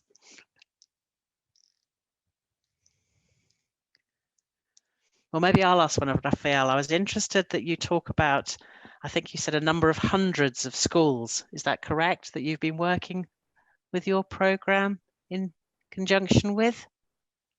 Yes, so there has been 730 schools assessed in 45 countries. And I was thinking, I mean, it's a massive achievement. That feels really positive. But if you, and I can't do this, but if you translated that into the percentage of schools internationally that have been touched by the program, it must be a tiny percentage. Yes, you're right. So actually the Star Rating for Schools program was in its pilot phase until 2020. And last year in Sweden, we had the chance to do the official global launch of the program. So this has been an incredible journey with a lot of different organizations around the world using the methodology for different purposes, whether it's for advocacy purposes or to communicate with the community or to guide the assessments and the implementation and identify the countermeasures. So yes, but this is the beginning of the journey, I would say. I was going to say exactly that. It sort of makes it feel like you've just really, it's a drop in the ocean, isn't it? The journey is still could end up still being so long, and it just gives such an evocative kind of picture of the length of the road we've all got to travel to actually reach the stage where we value life enough that we don't, through our actions, kill inappropriate numbers, shapes and sizes of individuals. Yes, you're right. So I think this is the beginning, but seeing the perception and the inputs and the comments from our partners and from the school communities is something that really encourages us and other organizations to get started, at least with pilots, because when you have 1 or 2 schools to start with in your cities, in your countries, you can get this great case to share the impact of these interventions, to get other partners involved, to get the attention of different stakeholders. So I think this is the main thing. Get started in some way with some pilots, and this can scale, this can grow as everyone will understand the purpose and the benefits of these interventions. And I guess those children that are affected and benefit from it are then going to be the advocates and road safety engineers of the future, I guess, too, aren't they? Yes, you're right. So this is a great opportunity to involve kids in this process of discussing road safety, also from the perspective of the interventions, or teaching them what are these measures that we are implementing and why they are important for their safety. Perfect, thank you. And Stephen, can I come back round to you, please, now as well, and ask you the question that I hope you might be able to see in the chat is, what are the factors preventing more fatalities than current statistics for Southern Africa and in specific or low to middle income countries in general? What would you say is the most efficient measure or countermeasure prevention strategy available to you?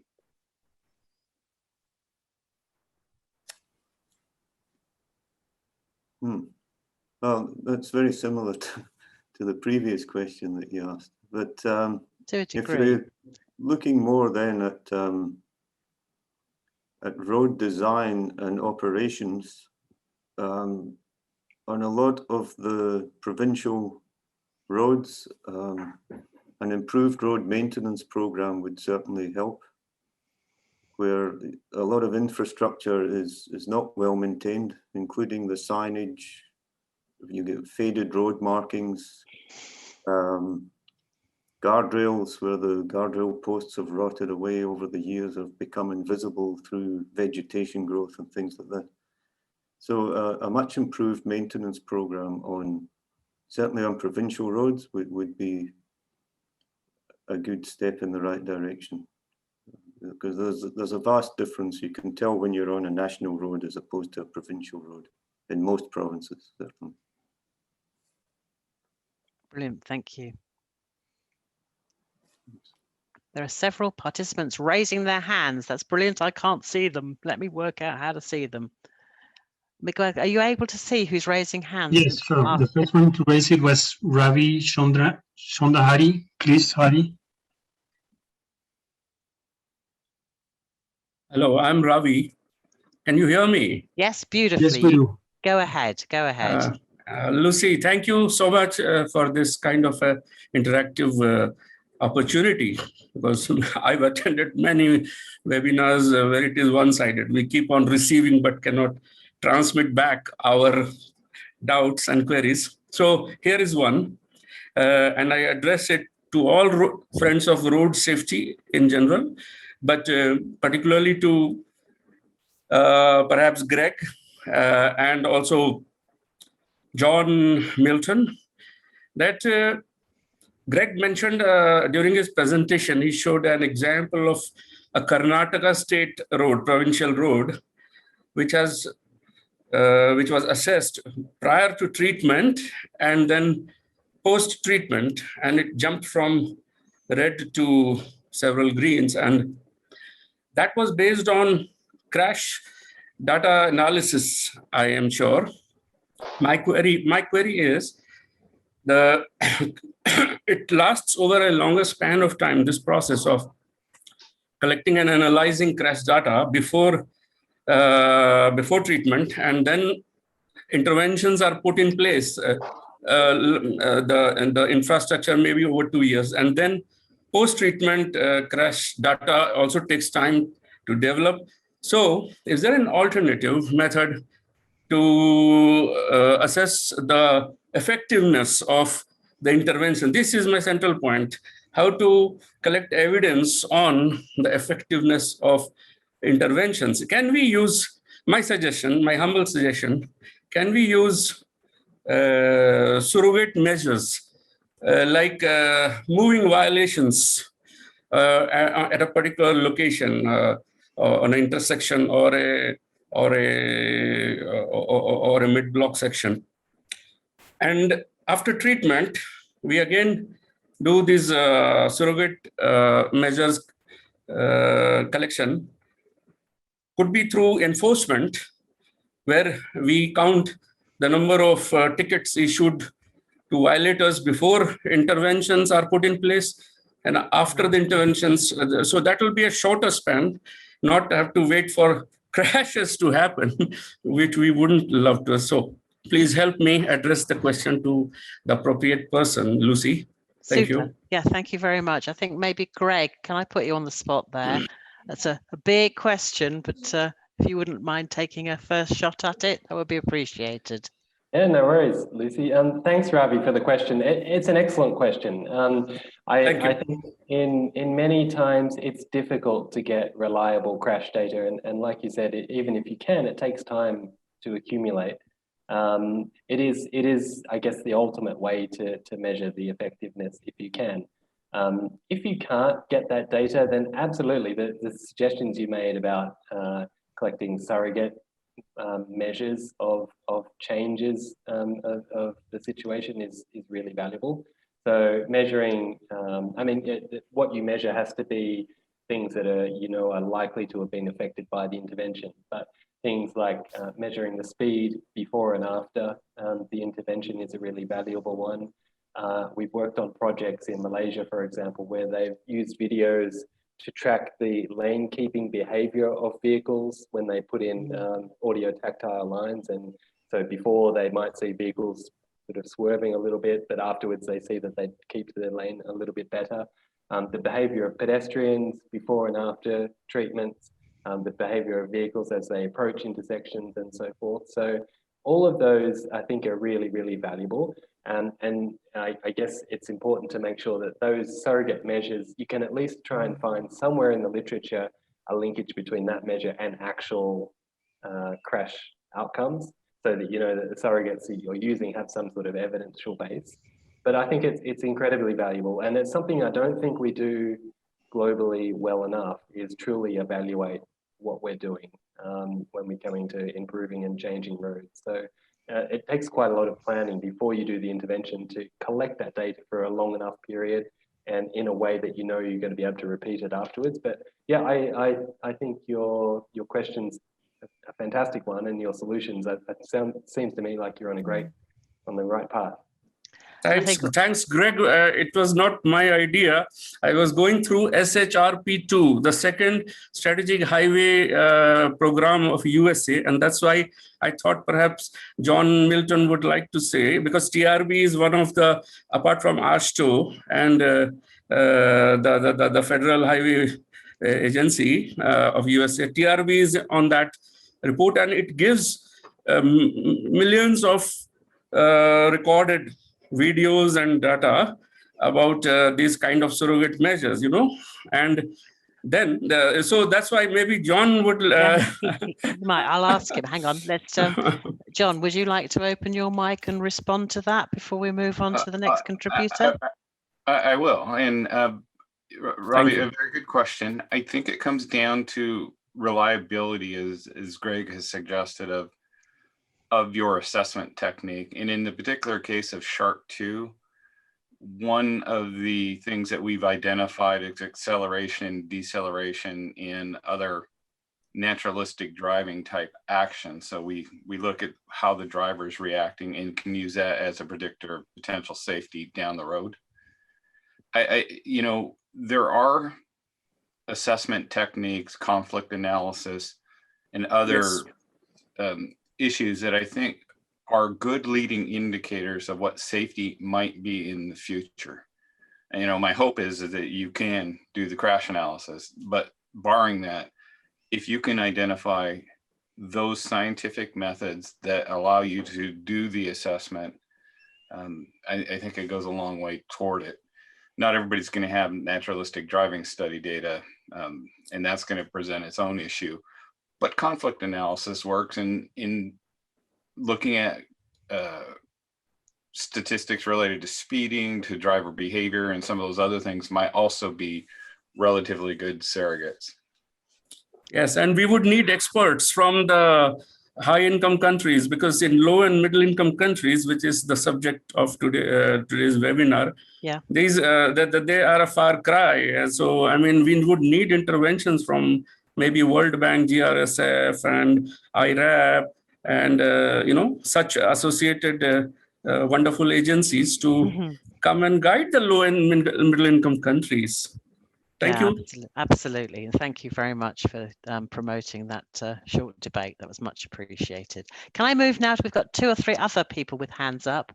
May I move to our colleague from Tunisia, Munir Ben Haj Salam? I don't know if you're able to translate that into French, just in case I have inappropriately said the name and he hasn't picked up that we're asking for him to pose his question, please. Bonjour tout le monde. Bonjour. Hello, everyone. My name is Munir. Can you hear me? Yes, beautiful. Yes, we can hear you, sir. Yes. I wanted to take advantage of this occasion to ask Greg a question, or perhaps Rafaela, regarding the creation of a country RAP. Are there specific conditions that have to be met? How is it done? Is it possible to thus think of having a pilot project by iRAP in Tunisia, for instance, taking advantage of the fact that we're together in Tunisia today? Thank you.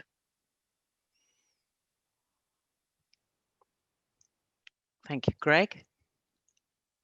Yeah, fantastic question. And in fact, there's a better expert than me on the line. Hopefully Ahmed is on the line.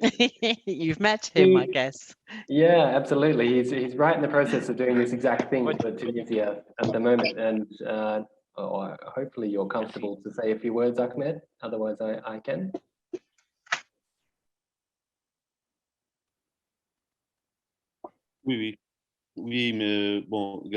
Yes, but whatever you like, Greg.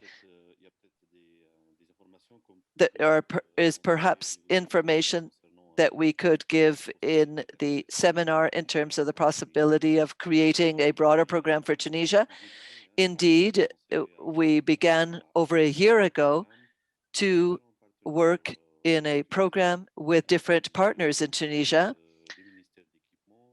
the Ministry of Equipment, Housing and Infrastructure, the Ministry of the Interior, through the National Observatory for Road Safety, as well as the Tunisian Road Association that's with us today, the universities, the University of Sfax that I belong to has also been included.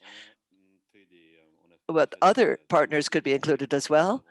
We've already taken good steps in the creation of this group. We've taken part in workshops. We've had interaction amongst different colleagues, and we will soon sign our memorandum of understanding 1,500 kilometers of roads in Tunisia in a pilot project. We've chosen certain kilometers for an audit. There will be schools that will be assessed in the system that was what we heard about from Rafaela, and we've also thought about creating risk matrices, if you will. Greg, perhaps you can add comments if you have any to add to what I've just said. Not particularly. I mean, I think a key element is to first bring together all the key players in infrastructure safety. It really works best when there's a good collaboration between the people who own and build the roads, of course, but also research institutes, any NGO players like the Institution for Engineers in a country can be really valuable as well.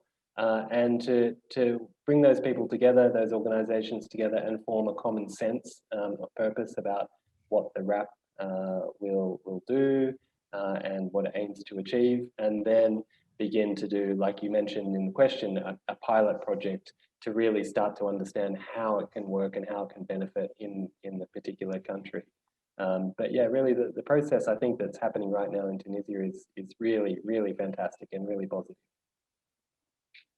Excellent, thank you. Can we move now to another person who had their hand up, and that is someone by the name of Ramdane Ulha. I hope I haven't mispronounced badly. Bonjour. Bonjour. Hello. Hello, everyone. My question is for Rafaela. I would just present myself quickly. I'm a researcher at the Mascara Usiri University on road safety. We also work on the matter of schools, the location around schools in terms of road safety in the surrounding areas. And here we found that there are schools, that is to say, that are in the urban settings.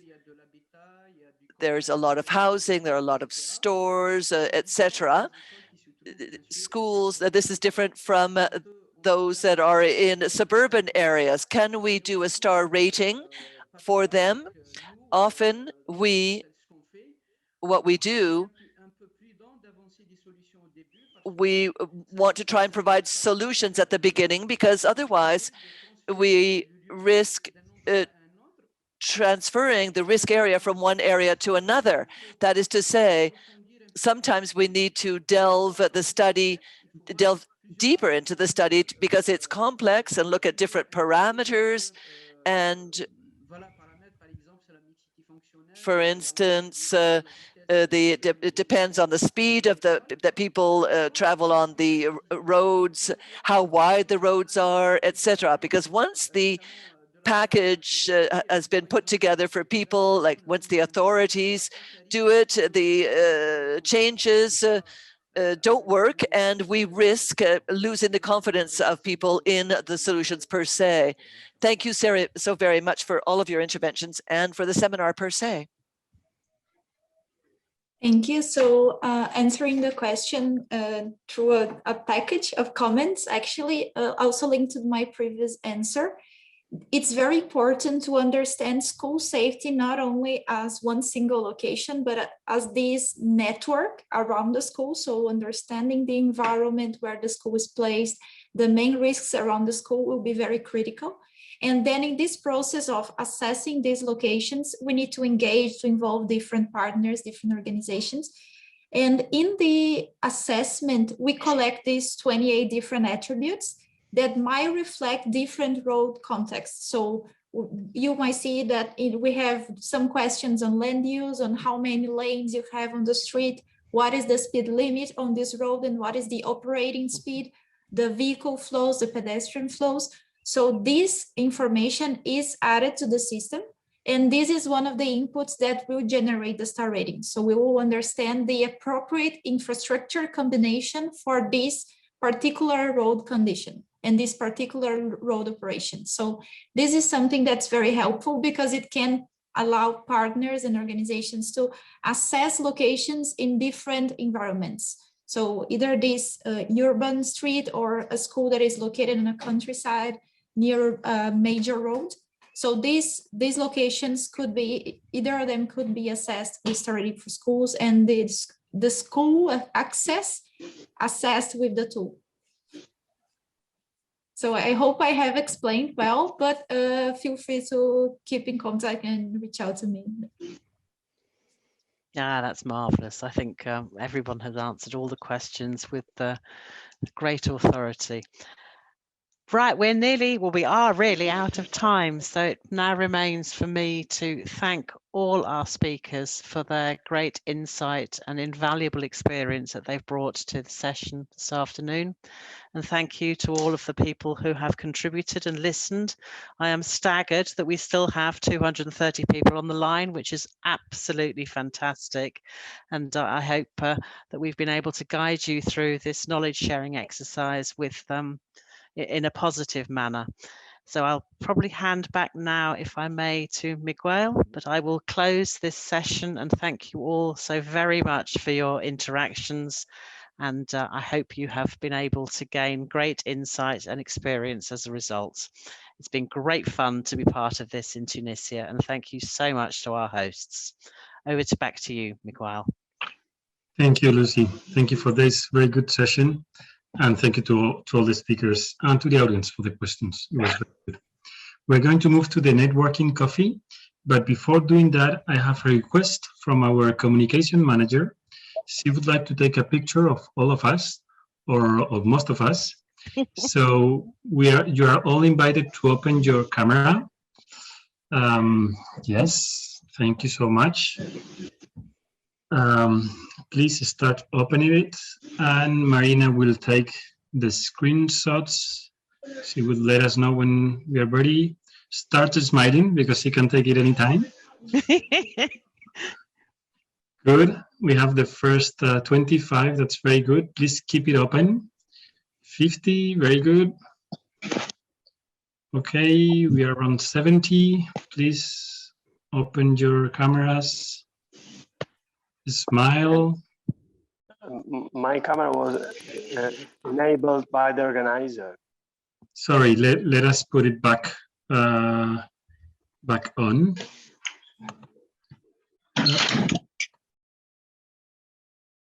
Yes, up.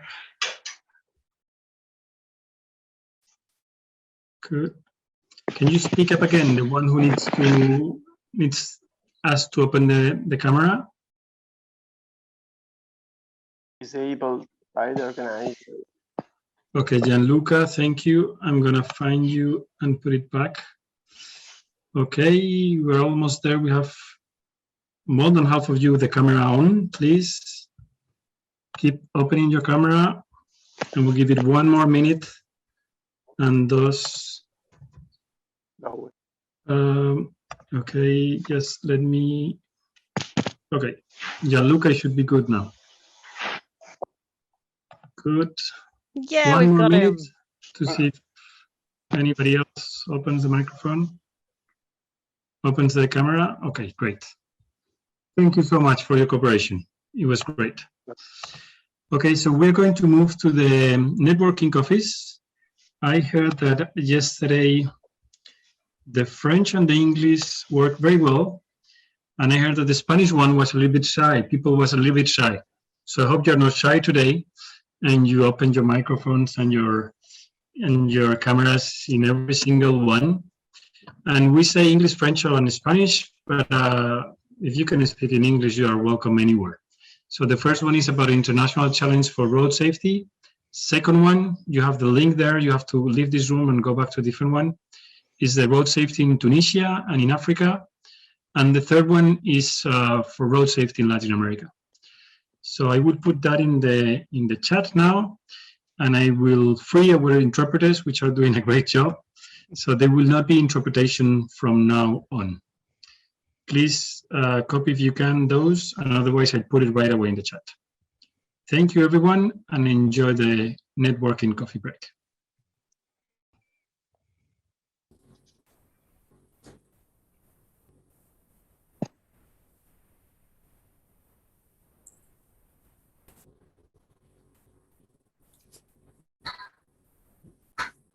I have something for Miss Lucy. Can I? Go ahead. Yeah, help yourself. Yeah, Lucy, I was there from beginning till end yesterday, but I'm not really ready because of various reasons. But you had mentioned your comment struck me. You said that many people are not sharing knowledge because they don't want to discuss their schemes. I have just, I hope I have got you right. My point is, you are right. Many people, many governments, many road authorities don't want to discuss about their projects. Well, they don't want to be too honest, do they? Because it could be embarrassing. Yes, plentiful reasons for that. Yeah. I'm a practicing road safety auditor in India. So my question was that the roads are in the public domain. It's not a biological weapon risk going on or a nuclear armament development program going on that secrecy has to be maintained. Where nobody is going to get hurt by discussing roads which are in the public domain. So why I'm saying this, I suggested to one of the main panels in the Stockholm conference that road safety audit reports should be made public, should be available to all in the world. And I was supported by quite a few, like a lady from Washington, Dot, a gentleman from London Parliamentary Committee, our Indian Supreme Court Committee custodian. They were there on the stage or in the audience, and they supported. The point was, they said there should be collaboration between researchers and practitioners, more and more collaboration. And a good friend in Sweden gave me a parting advice that there should be more of knowledge sharing it's crucial. As we are talking now on international challenges of road safety, I appeal to all friends of road safety in the world that please openly share whatever you have. I was a bit apprehensive yesterday. I didn't open my mouth, truly speaking, on how my people in India or outside will take it. But later on, I couldn't sleep. I said, I have to share this. I shared it in Stockholm conference and I got a good response. So I'm sharing it here. I don't know the mechanism really, but all the road safety audit reports are a wealth of information about a road. We spend a lot of time and I've begun to share videos on LinkedIn on what we find. There is no research study available or hardly any research study available for low and middle income countries. This is the subject of the seminar. And yes, and so we have to find alternative. What I requested Greg and John Milton, sir, was about this only, that can we have surrogate measures in place of this crash data, which otherwise also I have seen. I've worked in Africa, in India, still a lot of way to go ahead for getting reliable crash data. So, but then surrogate measures would depend on very efficient enforcement teams, enforcement programs, aggressive enforcement. So really, I fall back on my own area, which is road safety audit. And I know I have honestly done road safety audits. There are pressures, nothing to deny that. To dilute it or to forego certain points, I have not done it because my deletion of some risk will result in a crash and a fatality. And although there is no legal law of tort here in India, which will accuse the auditor that why he didn't point out such issues, but still I hold as if I'm accountable if anything goes wrong. So I have pointed out as many risks as possible. And that's how I was trained by Australian experts in Middle East. So the question is that I do get lost, and I think I have lost my way in this question. But anyone who wants to take it forward. All I would say is I entirely agree with you. I think you always set yourself up for great learning if you are able to A, admit your mistakes, and B, to share your knowledge. I think it's pure and simple. There's nothing ever wrong with debating what we have done and something around the why that sits behind it. That just promotes education on all sides, I think. Yes, absolutely. Thank you. So I hope we would have more and more of it, of such webinars, interactive webinars, and people would just speak out their mind, whatever is in their minds. Yeah, absolutely. I think one of the great advantages of doing this, in a sense, virtually, means that people who are not able always to get the appropriate authorization, approval to spend large quantities of money on plane tickets and hotels in other parts of the world are able just to drop in and voice their views. So yeah, very welcome in that sense. Because this Lucy, may I offer? Help yourself. Go for it. This is not about me. Thank you. No, I think Robbie brings up an excellent point, and I just want to say, Robbie, that even in the United States, we're continuing to have that same discussion about using surrogate measures. You know, we've come a long way in the last 20 years in using crash-based methods, and our methodologies have become more sophisticated and more reliable. But we're in the same boat. We don't want to have to rely on crashes occurring to be the indicator of whether we're being successful or not. And so we're doing more and more to try to look for reliable surrogate methods. And right now, the exciting development here is we're taking what the Australian folks have developed with the kinetic energy management models, and we're adapting and exploring how to apply those kinetic energy management models here in the United States. And so that may be something that we can continue to share more about in this forum, not this week necessarily, but certainly amongst the Road Safety Committee. Oh, that's fantastic. And I've made a note of that. Thank you. Because can I just share one piece of news that if we are in low and middle income countries, so funds is the settled problem. And now sustainable development goals, they say it's a global problem, not problem of a particular country, and especially not that of a low and middle income country. So I want to give example of the Japanese. You see, I was in Tanzania and 4 Japanese engineers lost their life on another stretch of a cross-border highway project I was on as consultancy team leader. And when their 4 engineers lost their lives, the JICA, I have highest respect for JICA, Japan International Cooperation Agency, they offered funds to TAN Roads, Tanzanian National Roads Agency, that we will improve that stretch. It was about 20 kilometers.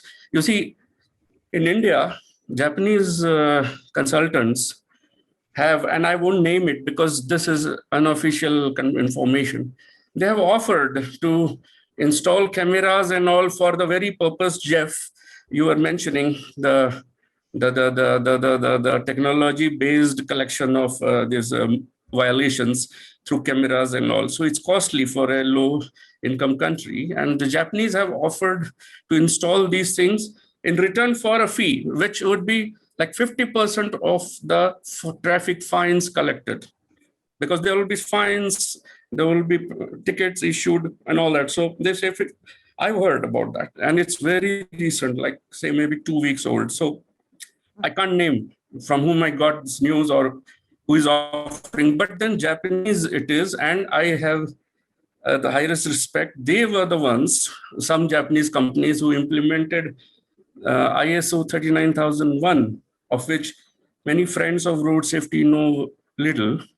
But I went to UK and I underwent a 1-week residential certification course and exam at York to get that lead auditor certification. Unfortunately, even my tutor in York, I have highest respect for him. He agrees that such things have got a low visibility nowadays, but the Japanese were the first ones to take it up aggressively. And so what I'm saying is that we have to find out ways of funding, and the way the Japanese have proposed one, that the host country gives back 50% of the fines collected due to the violations caught by their equipments. And you know what, in Tanzania, I was doing awareness campaigns, Jeff, and one common person, I mean a layman, he gets up and he says, if I report my neighbor's violation, will I get some part of the fine? So you see, a simple man of village who uses the highway, he is also suggesting this idea, and a high-tech, high-income country organization also suggesting the same idea, that one, but the scales are vastly different. One is saying, I will manually report about some violation I notice. The other is saying, we'll put high-tech. And sometimes this places of cameras are not concentrate on hazardous situations, but on situations easy to get fined by car drivers. Sometimes it was observed.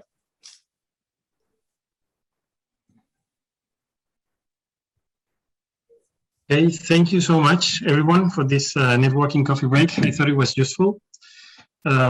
It's time to move to the next session, session number 4, if we want to keep track of time. Our colleagues from the other coffee breaks are here as well. So I would invite you again to switch on your cameras and your microphones so we can focus on the second one. I will change into French to give the floor to Coach Machado. Bonjour, co-chair. C'est à vous de modérer la séance. Machado, you will be chairing this, moderating rather, this session. Thank you. I'm honored to be moderating session 4 that has to do with effective countermeasures. We're going to take a look at the experiences internationally or locally that will be presented by the presenters during this session. Hence, there will be 4 presentations.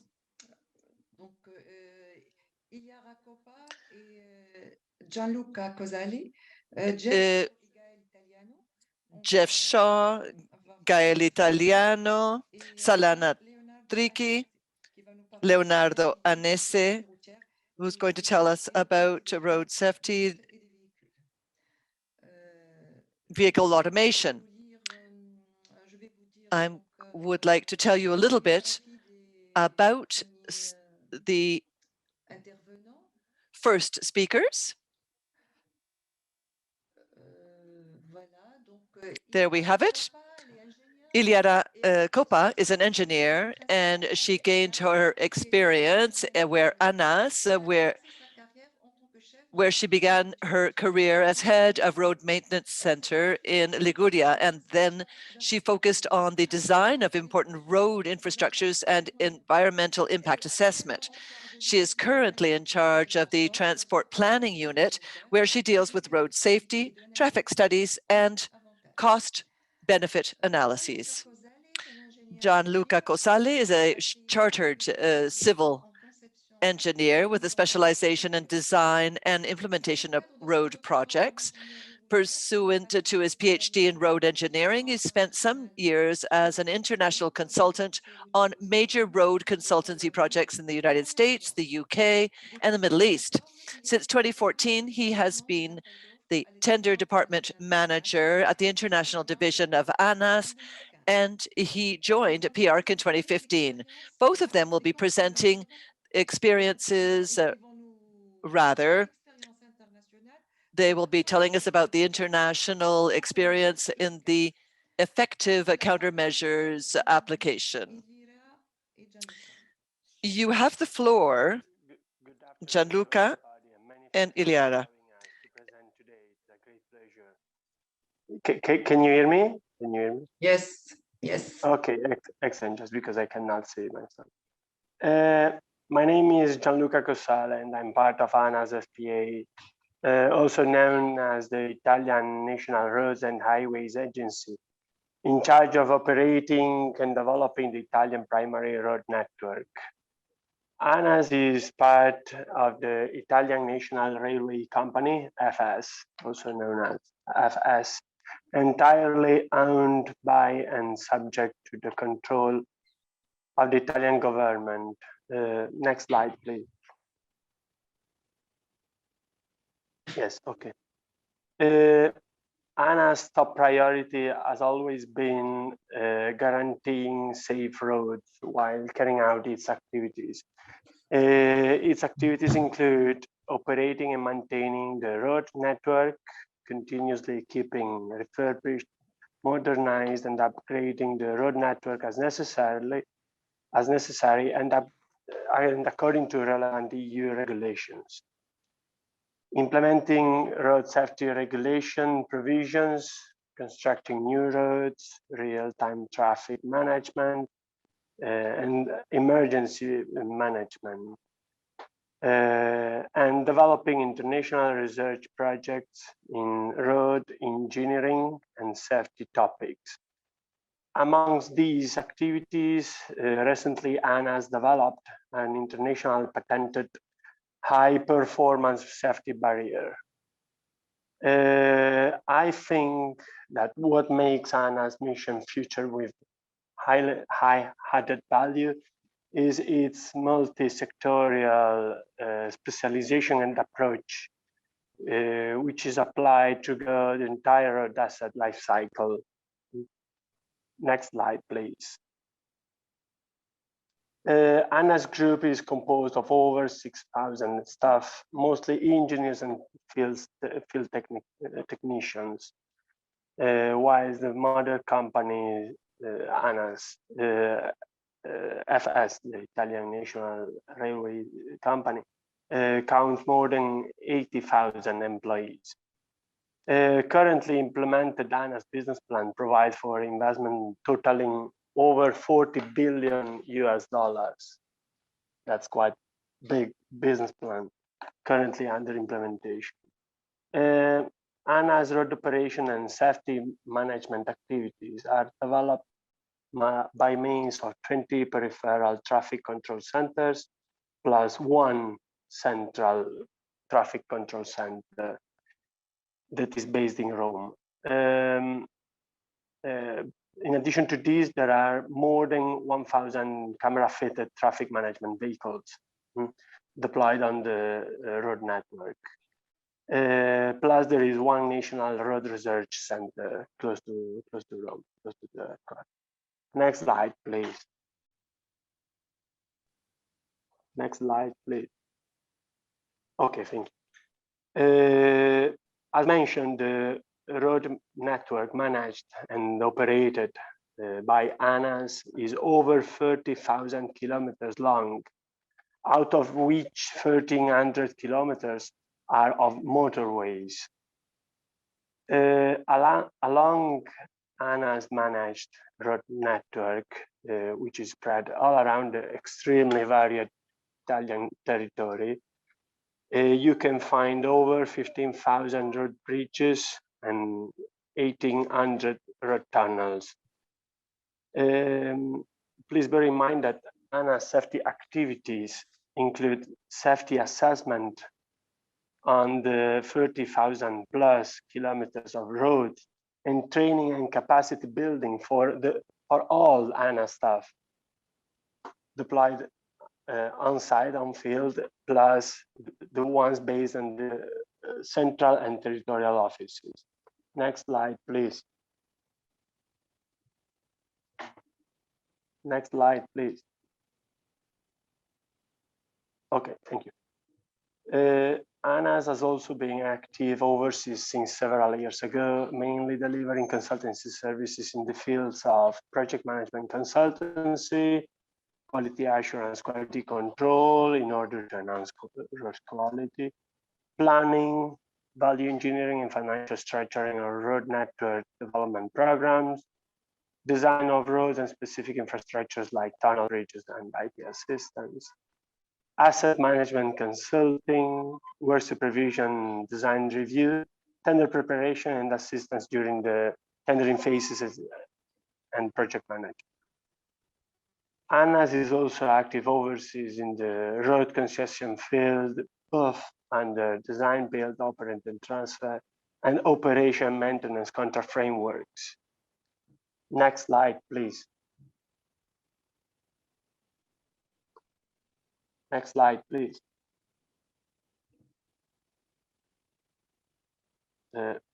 Next slide, please. Can you hear me? Sorry. Okay, thank you. Gianluca, it takes some time to be on the screen, okay. But I'll do it as soon as you ask me. Okay, thank you, sorry. As mentioned, ANAS overseas is present consultancy, delivering consultancy services for the design for 10 road bridges in Colombia.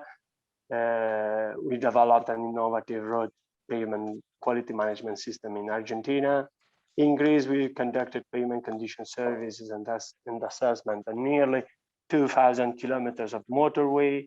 In Georgia, we are currently detailed designing the Tbilisi bypass, the capital city bypass. In Russia, we are operating and maintaining more than 200 kilometers long motorway, southern part of Russia. In Algeria, we are technically supporting the government in developing 2 highways for more than 400 kilometers total length. In Qatar, we are currently committed in designing and implementing innovative quality insurance, quality control program applied to road payments. While in Libya, we are acting as a project management consultant for the construction of nearly 2,000 kilometers of motorway. I would like now to leave Mrs. Coppa the word in order to present ANA's approach to road safety and show some successfully implemented case studies. Please, Mrs. Coppa, go ahead. Thank you, Gianluca. Thank you, Chair. And good afternoon, everybody. Well, now in the next part of our presentation, I'm going to show you some countermeasures that have been reported as case studies within the so-called SLAME project, a co-founded project by the European Union that includes 6 member states and is coordinated by iRAP. The main goal of this SLAME project is to improve the skills and knowledge of the partners in performing network-wide road assessment. In the project have been made some proposals of countermeasures designed in order to raise infrastructure, significant reductions in severe injuries and deaths. Next, please. Thank you. And now I will show you 3 different case studies where the evaluation of the effectiveness of the adopted countermeasures was done by applying the iRAP star rating protocol that we have already seen in the previous presentations. So we go on with this kind of star rating.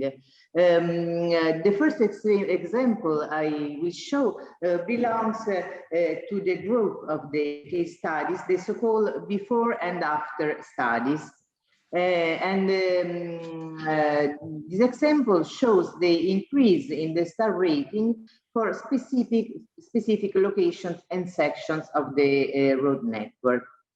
In the second example, concerns countermeasures that are typical of maintenance interventions and shows how this type of work can,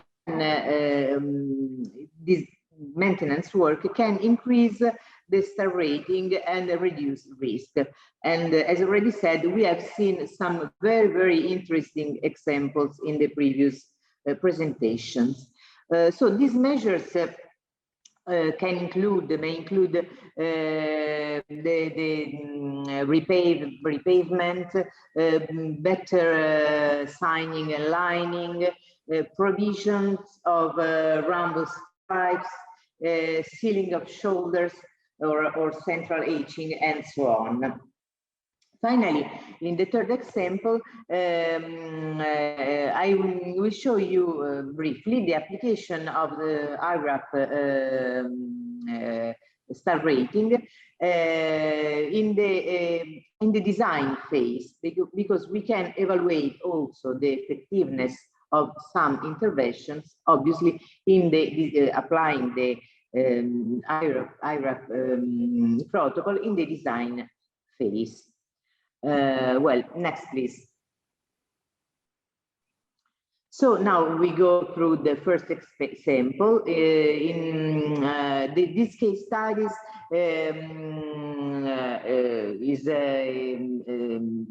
belongs to the before and after case study, and concerns the state road number 114. This road, as you can see, is located in Sicily, and in this case we have studied an intersection that over time has recorded high levels of crashes. So in order, as you can see in the picture before, we have a 3-leg intersection, and for replacing this dangerous intersection, we have built a large roundabout with a diameter of more or less 100 meters with 3 legs. The cross section of the approaching roads have quite wide lanes of more or less 4-meter width, and paved shoulders of 1.5 meters. The roundabout is very big and has 2 lanes and paved shoulders. For follow-up evaluations, what has been assumed in order to quantify and evaluate the star rating is it has been assumed that the speed at intersections drops 90 kilometers per hour to 60 kilometers per hour. Next, please. Well, in this picture, you can see the answer of the star rating before and after. So by applying the star rating, we can see that the introduction of the roundabout provides an improvement in star ratings for vehicle occupants and at the intersection from 1 to 3 stars, while for motorcyclist safety is improved from 1 star to 2 stars. In order to evaluate in another manner the benefits obtained by the introduction of the roundabout, has been conducted also a traditional crash analysis, quantifying the crashes and the injuries before and after the roundabout. And you can see a reduction of the 70% of the average annual number of road crashes and the 77% of the average annual number of injuries. Next, please. Well, as the second case study example that I want to show you concerns another kind of road. It is located in the north of Italy. As you know, we have a very various country, and in the Alpine region, the stattal road, the national road involved in this case study is the number 51.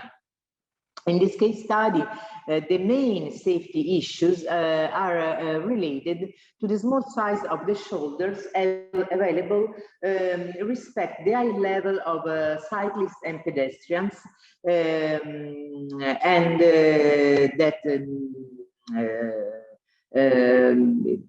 of pedestrians, and there are also problems in for the junction disposition and the bus stop that are very close to the intersection.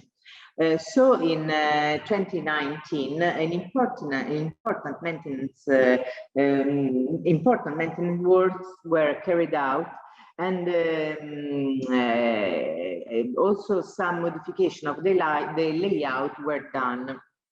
In particular, intersection conditions have been improved, adding new signs and pedestrian crossing marking. A shared facility for pedestrians and cyclists has been built, and a large stretch of the road has been repaved. Here, so we can see the risk assessment before and after the next slide, please. Well, here there are the results in terms of star rating, and the risk assessment gave these results. We passed from a star rating 1 for vehicle occupants, motorcycles and pedestrians, and 2 stars for cyclists. This is the situation before of the maintenance works, and after maintenance works we have 2 stars for all the categories and 3 stars for the cyclists. Next, please.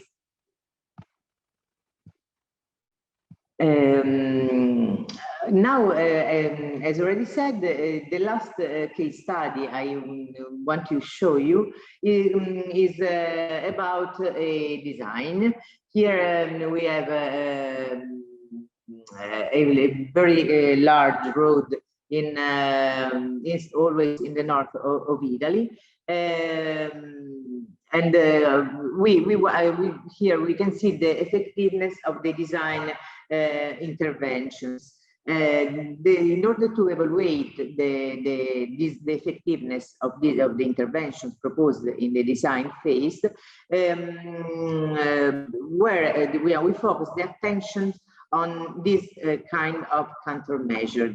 The reduction of private access directly on the main road, the road section widening, the insertion of stop areas for buses and facilities for crosswalk.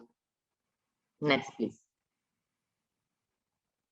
So in this slide, we can see the star rating of the existing infrastructure, and as you can see, there is a relatively low infrastructure safety provision according to the iRAP methodology. Next, please. Now in this last slide, we can see that assuming the realization of the planned interventions that I summarized in the previous slide, we observe that the star rating passes to 3-4 stars for vehicle occupants, and 2-3 stars for motorcyclists, 3 or 4 stars for pedestrians, so and 1-2 stars for cyclists, since it is an extra urban road. So this rating shows a substantially better infrastructure safety provision according to iRAP methodology, also in the design phase. Next, please. Okay, yes, thank you very much. Here you have the website of the SLIM project and our website, and thank you.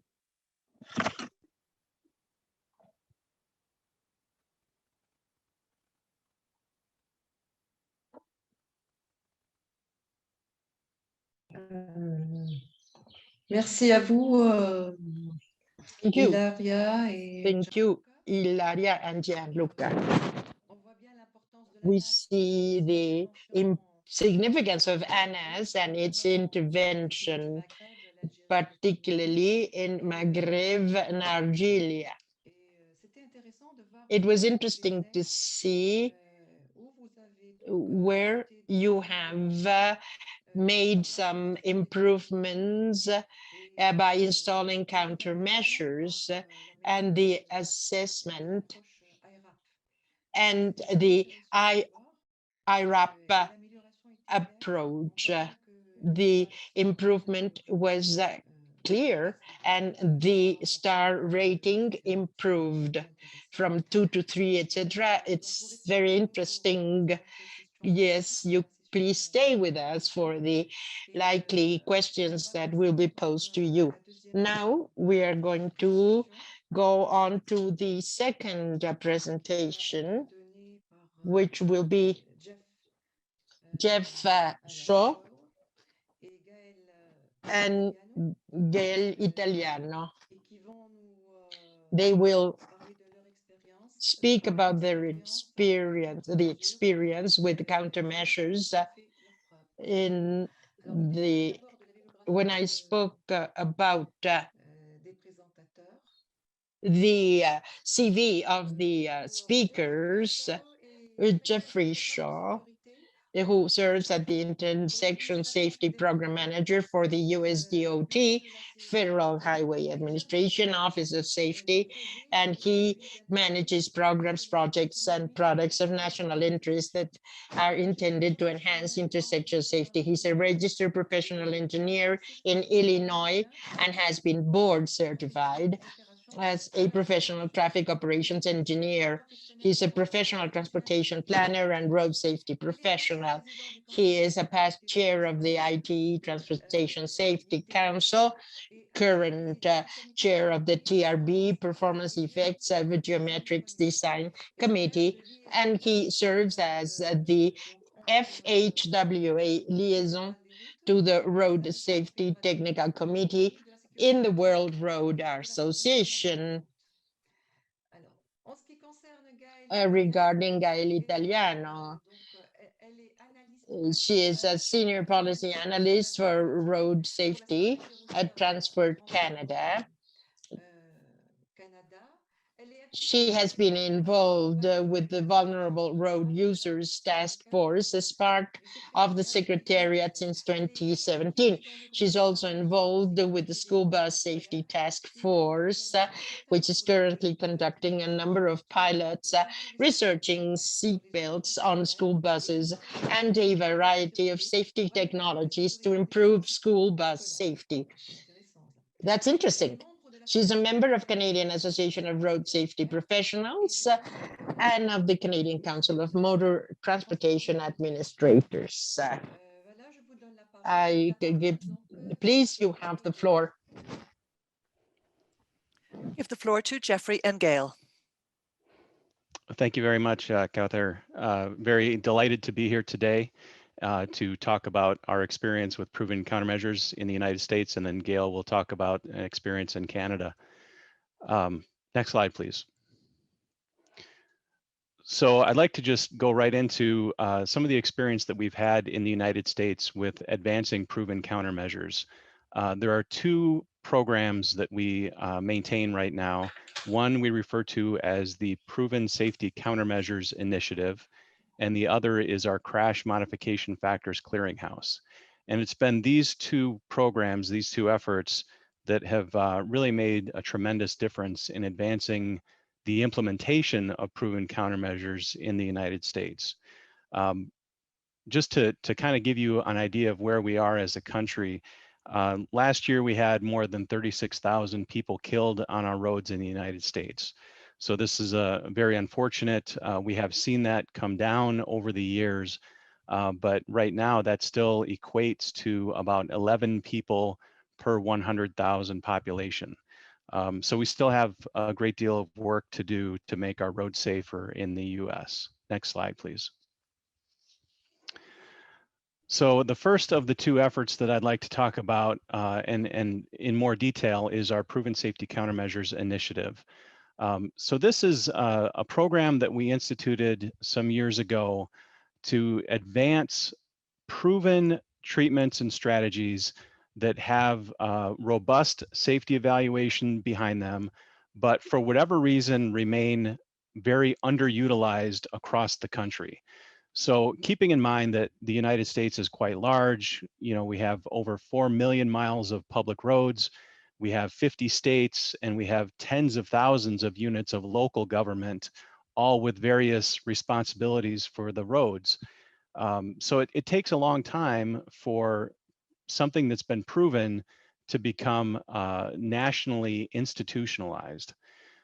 So what we've done here is we've taken existing safety practices that have been proven in a particular state or locality, and now we promote that practice to other states and to other local agencies.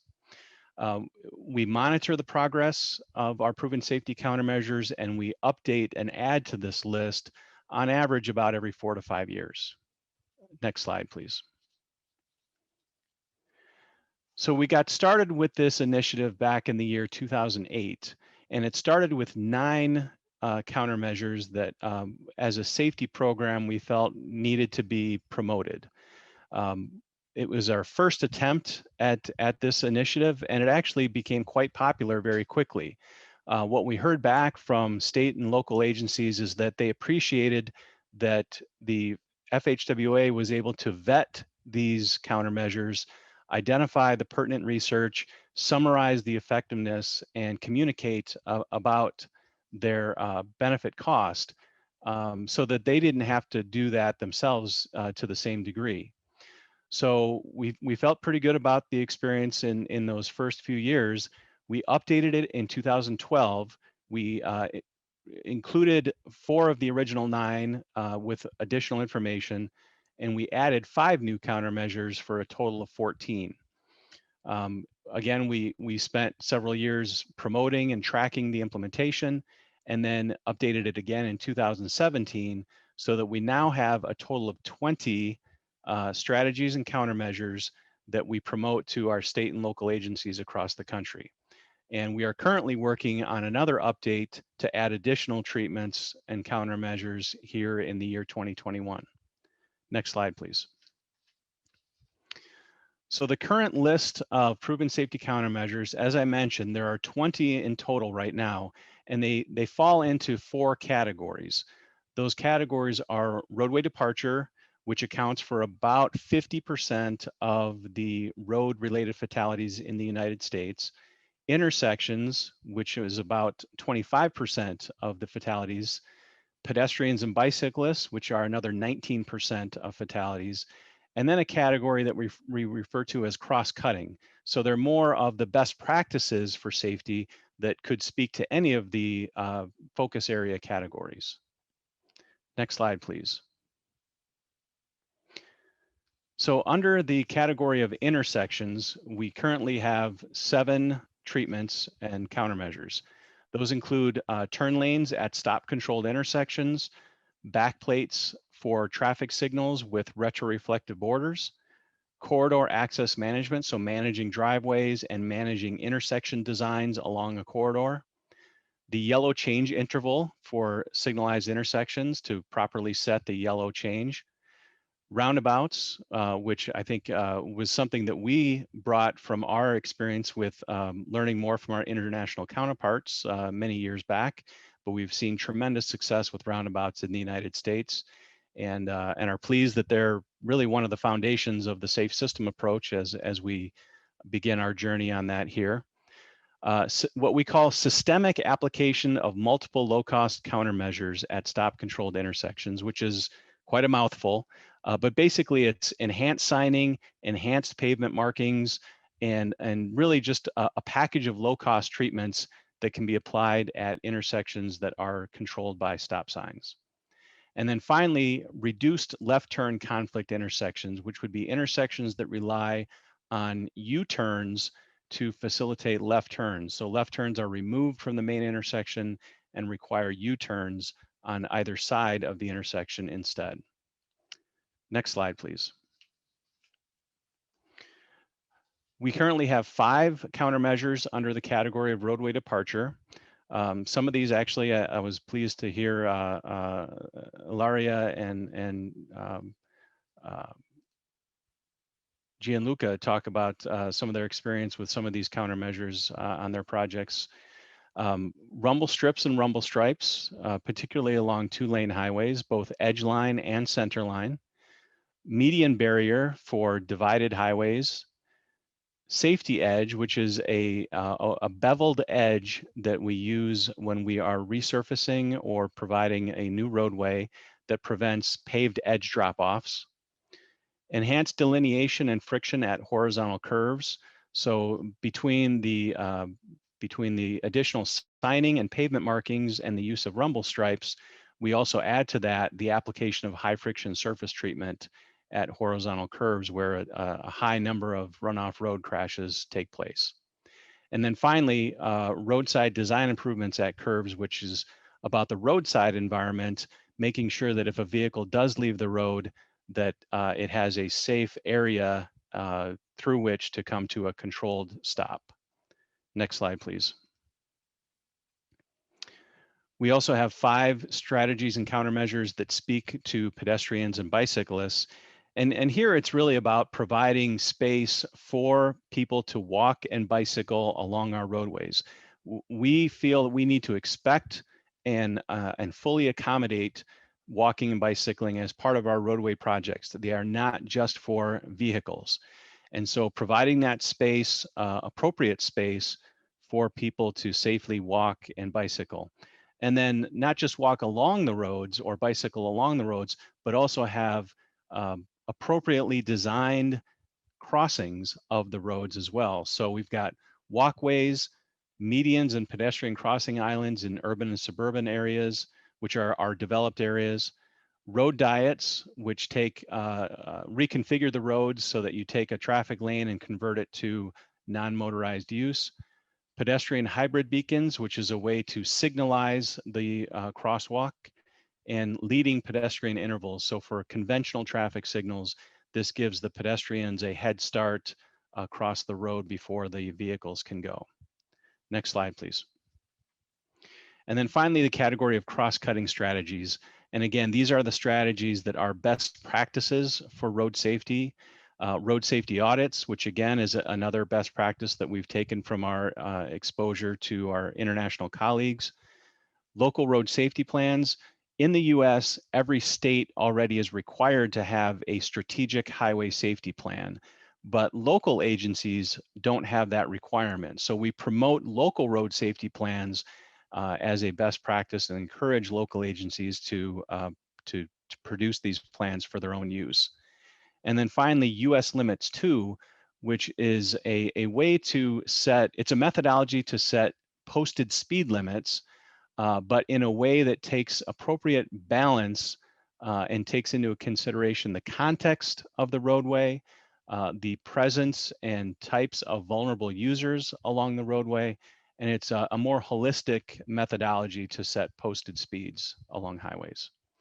Next slide. We have a dedicated webpage for our Proven Safety Countermeasures initiative where people can visit and find more information about these countermeasures. We have booklets that we hand out. We have one-page summaries of their effectiveness. And so it's a nice place to go to find more information about these countermeasures. Next slide, please. I don't think we'll be able to watch the video, but there is a link there if we have time, perhaps after the presentations. But we're producing more of these videos that are intended for leveraging with social media so that people can post these to Facebook, they can post a link to Twitter, and learn more about our safety countermeasures.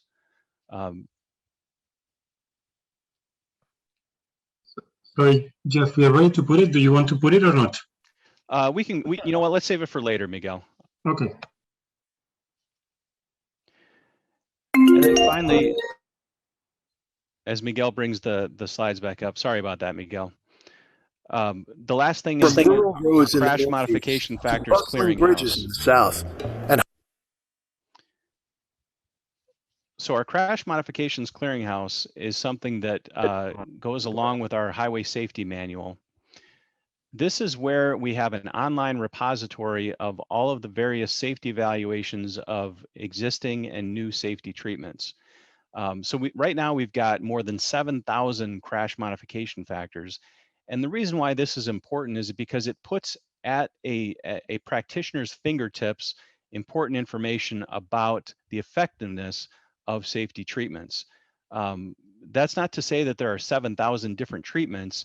There are some studies in this repository that produce multiple crash modification factors for the same treatment, but maybe look at it between total crashes versus fatal and injury crashes, or break it down by crash type or by the urban versus rural. So there are many different dimensions to the crash modification factors that are in the clearinghouse.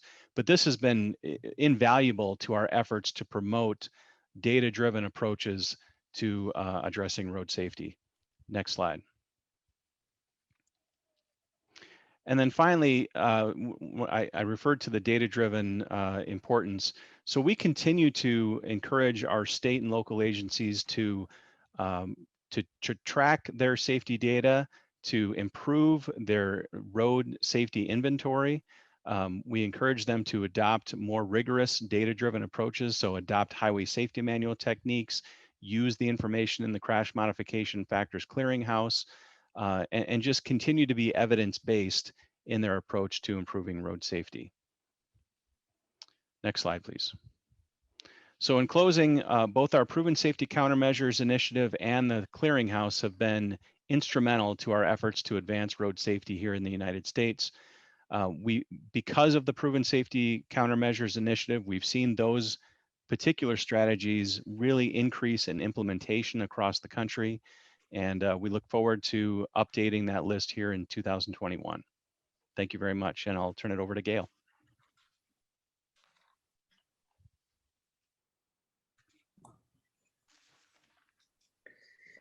Thank you, Jeff.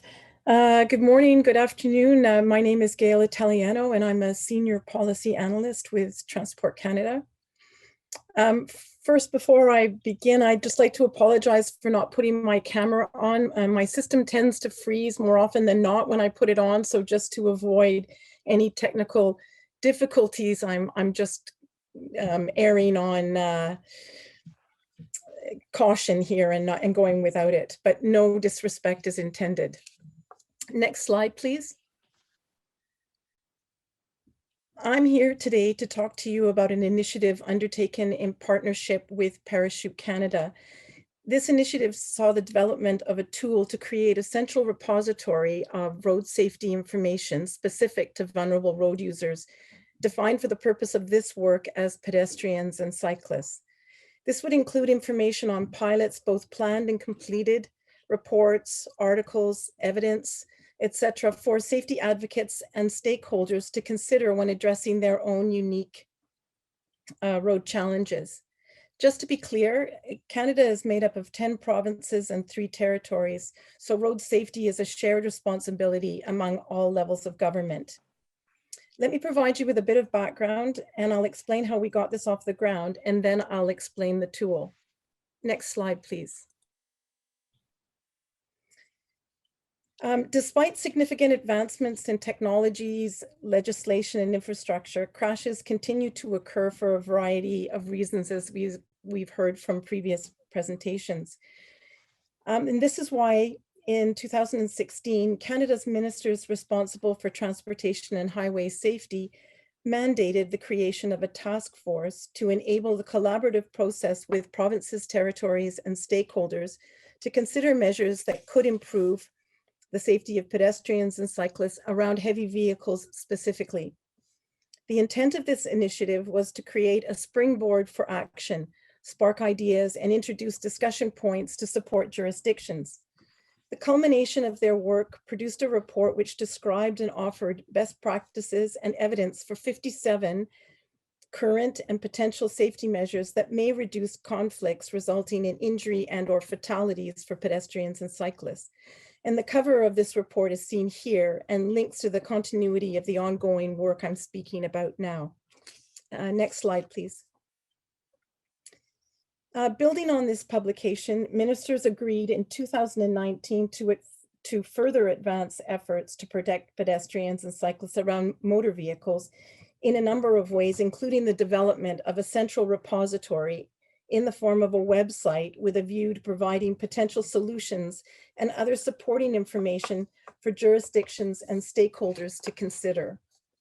Next slide, please. To kickstart the initiative, research was conducted. Provinces, territories, municipalities, organizations, and key stakeholders were contacted to see what initiatives, if any, were implemented, planned, or in progress so a database could be built.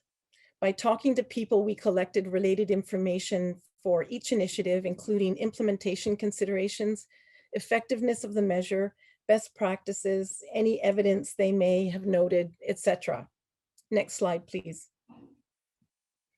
While this remained ongoing, we next needed to find an appropriate organization to host and develop the website.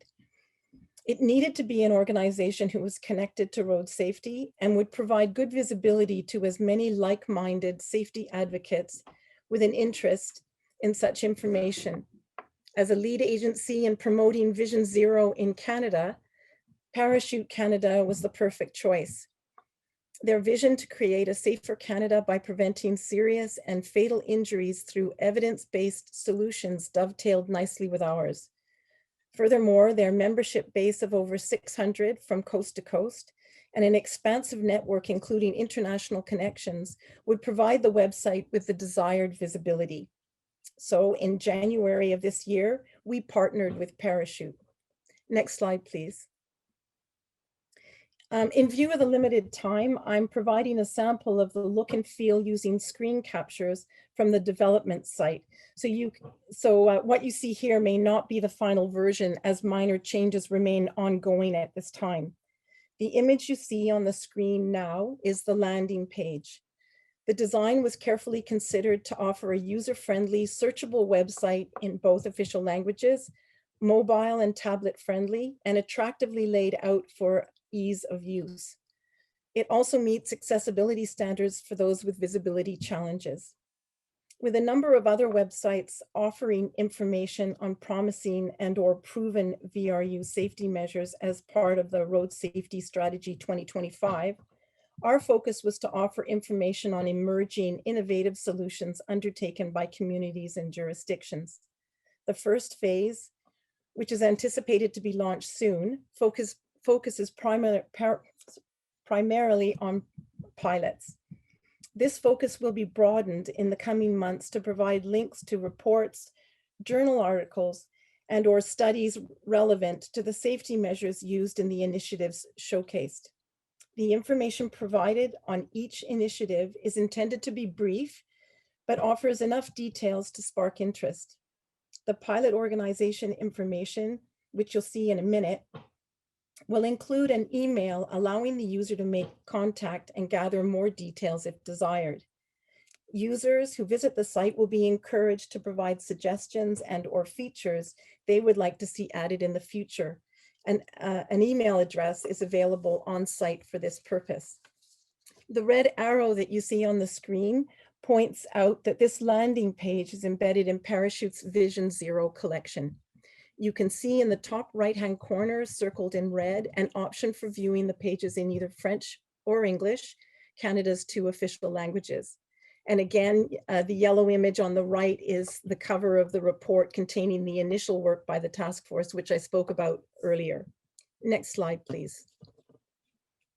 Scrolling down on the page seen in the previous slide, this image shows the search section where users can filter and tailor their search to meet specific interests.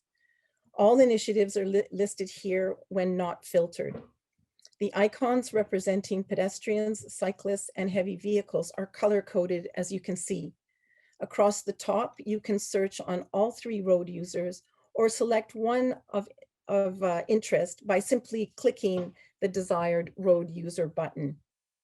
Down the left-hand side, filters are also available, allowing users to further narrow their search. In the example provided on the screen, you can see that the search asks for industry and municipal initiatives for pedestrians specifically. The pedestrian icons shown here are highlighted, but some of these initiatives also relate to cycling and heavy vehicles, so these icons are shown, but not highlighted because they were not in the field of search. Next slide, please. The initiatives selected and shown in this screen capture is highway visibility safety flags for pedestrian crossings. The top right-hand corner links the initiative to the jurisdiction, in this case, municipal.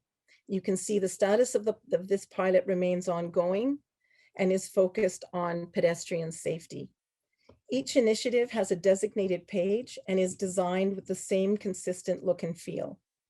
Each page has the title across the top, and headings within the page are the same for each and include description, objective, overview, data and lessons learned, and next steps. Additional information is provided down the left-hand side, as you can see. There's location of the pilot, the organizations involved, and this is where there will be contact information for those wanting more information on this particular safety measure. You have the timeline and you have the safety measure categories, of which at this time there are 6. Next slide, please. Scrolling down to the bottom of the initiative page, any resources related to the initiative are provided here. In this case, there are 3 additional resources providing further information, and you can access those simply by clicking on the link button. The website will be evergreen. for the site to remain useful and relevant, it must be maintained and updated. And so with this in mind, we are looking to expand it with other sections that will include additional studies, projects, data, etc.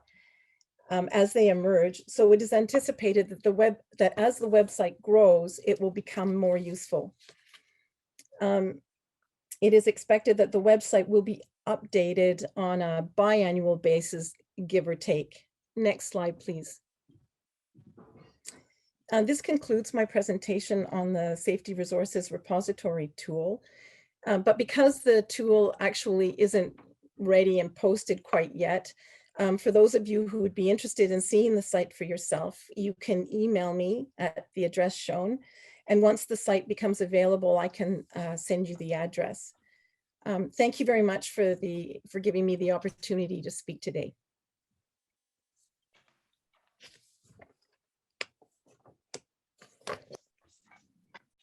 Voilà, je vous remercie donc. I'd like to thank you, Gael, for the very interesting presentation regarding both the US and Canadian experience in application of countermeasures, strategic and cross-cutting, etc. I'd like to thank you for the depository you have mentioned that is going to help us. It's a great bibliography for us. And I'd also like to thank Gael for your presentation of this website. We are going to, of course, discover, and thank you for giving us the exact address where we can consult this now. And you please stay with us for the questions and answers period. We're now going to go to the third presentation. This is going to be Mme Saloua Triki. She's an engineer, civil engineer of the National School of Engineers in Tunisia in 1988, and he has a master's in geotechnical and infrastructure of the Technical University of Hanover, Germany. He has been the inspector of security, of safety, of road safety at the European Bank. He is a founding member and the treasurer of the Tunisian Association of Road Associations, and he's a member of the technical committee of PIARC TC21. He will be speaking, she will be speaking about a project regarding the assessment of the urban roadways in Tunisia. The requalification. Good morning, everyone. I'm going to speak about a project. Oui, bon, depuis début 2020, malheureusement avec... began in 2020, but it had to last, it had to take longer than it should have. Next, s'il vous plaît. Donc,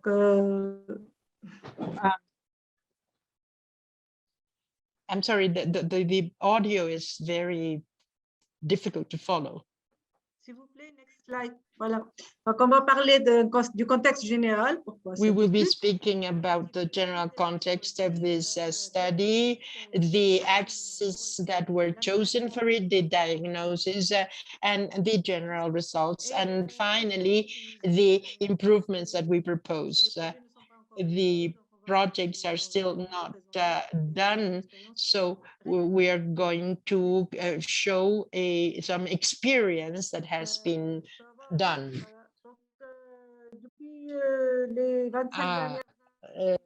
In the last years, sorry, the sound is very bad. Saloua, tu as un problème de micro, je crois. On t'entend. Yes, the audio is not clear enough.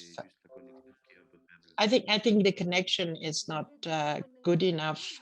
Saloua, je recommande que vous éteignez votre caméra, comme ça peut-être on va vous entendre un peu mieux. Perhaps if you turn off your camera, the sound may be better. Is that better? Yes. I will be.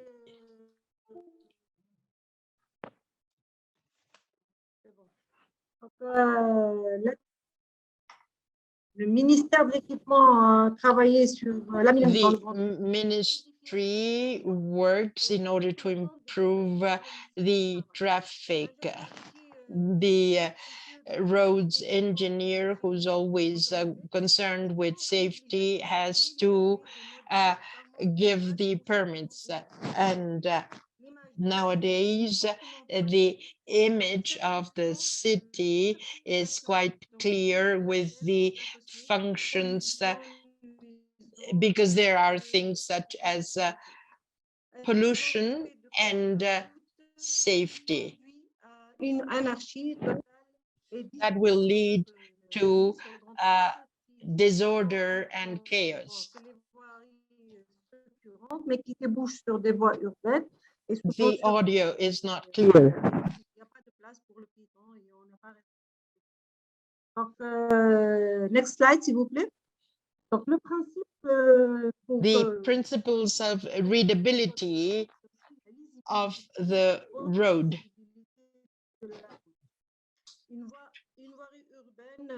This would be urban roads for everybody. There should be a convivial public space. And this is in order to have a welfare and well-being of different users in this space. It should, of course, be good for the vehicles and for people, and we have to learn to share the space.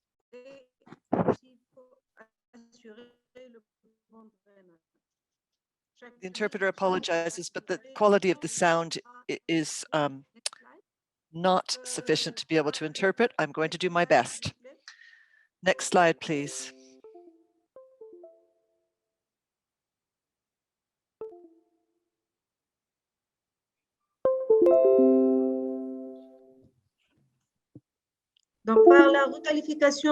Now, in terms of reclassification of some of the urban streets in Greater Tunisia, and to improve the sharing of public spaces and new concepts for development of better socioeconomic spaces, we had to promote these new concepts. We rationalize use of vehicles and toward soft modes of transport and public transport, control parking, improve the quality of life of citizens, safeguard the environment, and ensure road safety for all users of public spaces.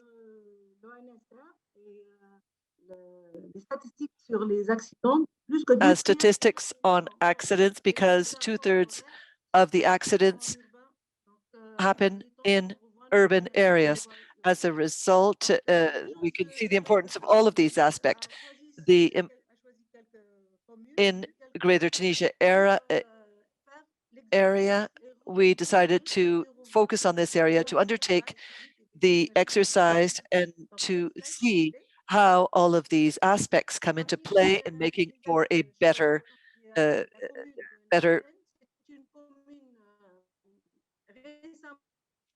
We looked at the community of Nassen, which is in southern area. The governorship of Ben Arous recently created around the 3 axes, road axes.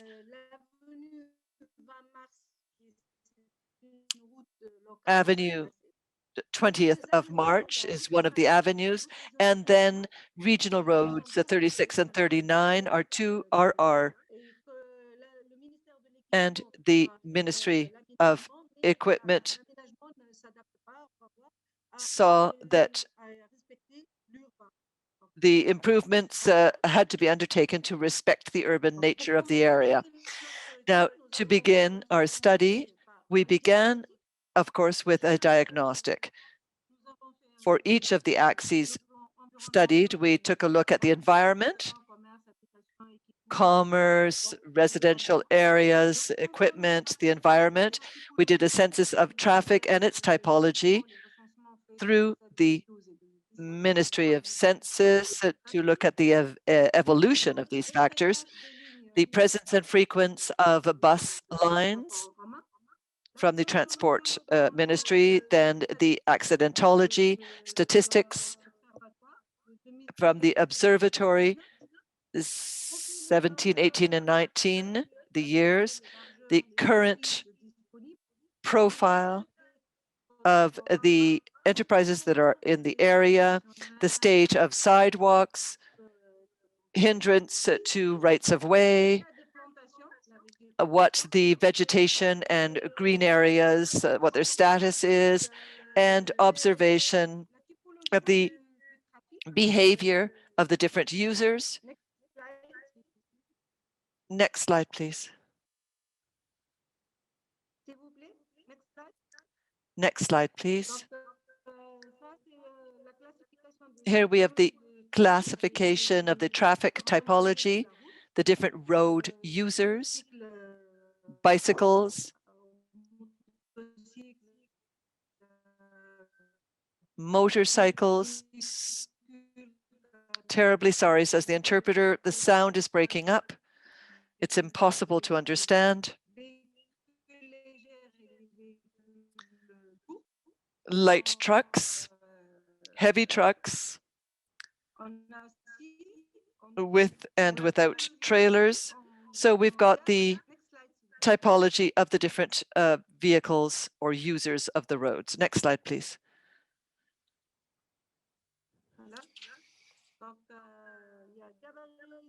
Here we've got a template and the speeds.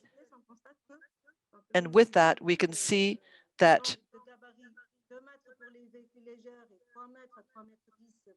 2 meters and more than that for light vehicles, or 180 for individual or personal use vehicles, and over 2 for heavier vehicles,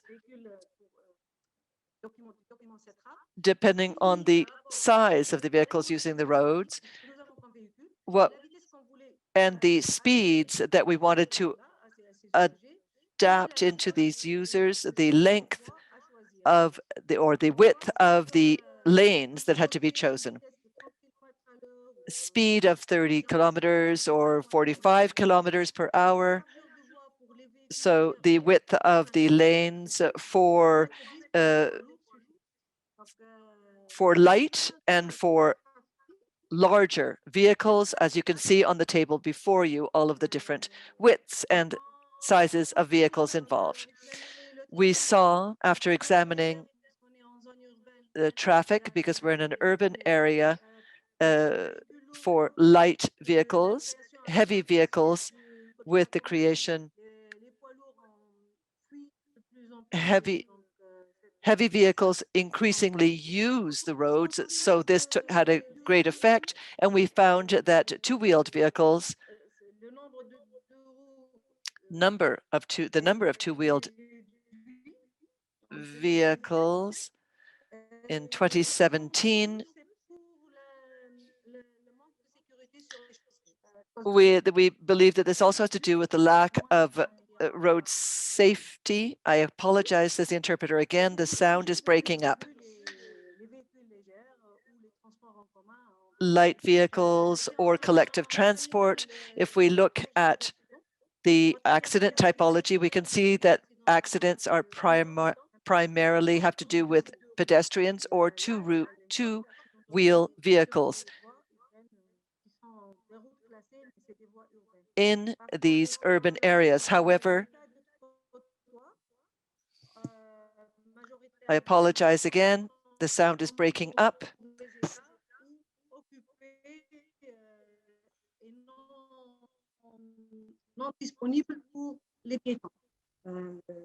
Next slide. Next slide, please.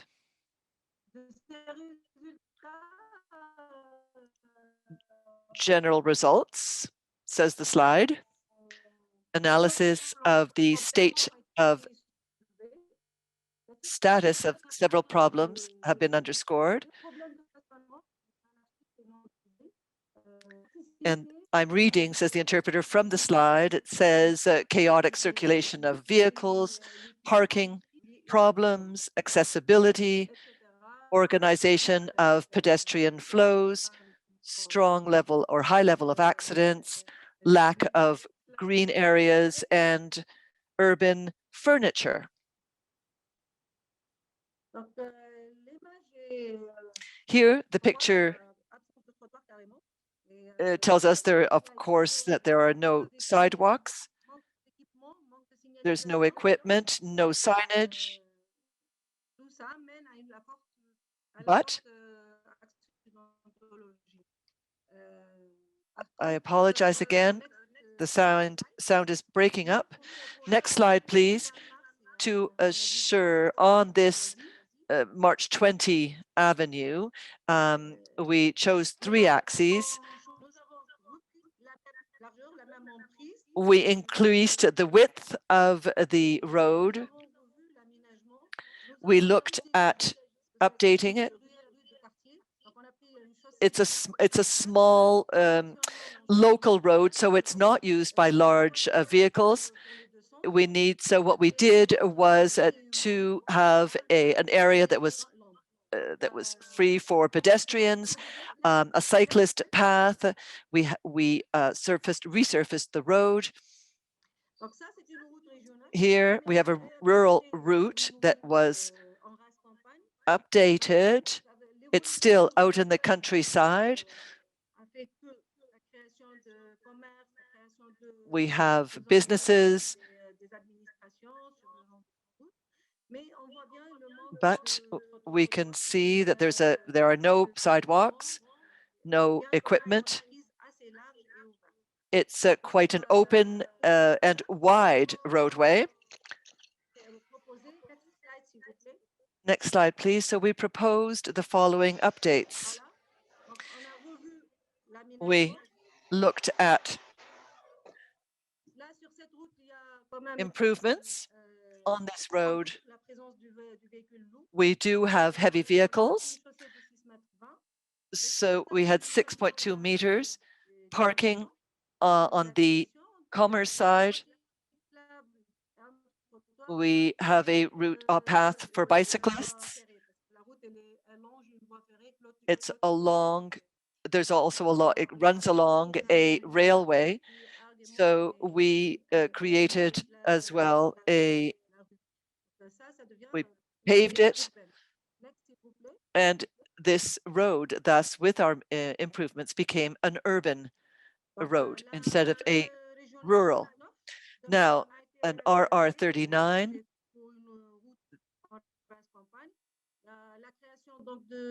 here we've got the creation of, in this community, we've got commerce, etc., quite a bit, which means that the road has a lot of parking area. The sidewalks are not wide enough. It's uncontrolled. Next slide, please. Now, here are updates, our improvements. We provided greater space. The street that was 620 for heavy vehicles,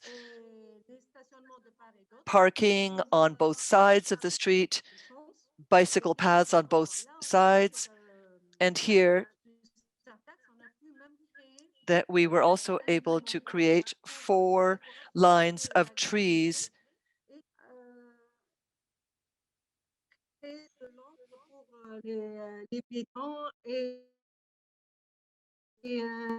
for pedestrians.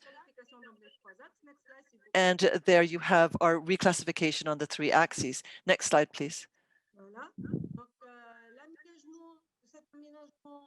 Now, these improvements to benefit vulnerable users prioritize people who are using their own mode of transport, ensure safety and provide the ability for people to have for people with reduced mobility to be able to move around the streets, adopt cyclable pathways, have longitudinal parking areas, look at PT types and horizontal and vertical signage,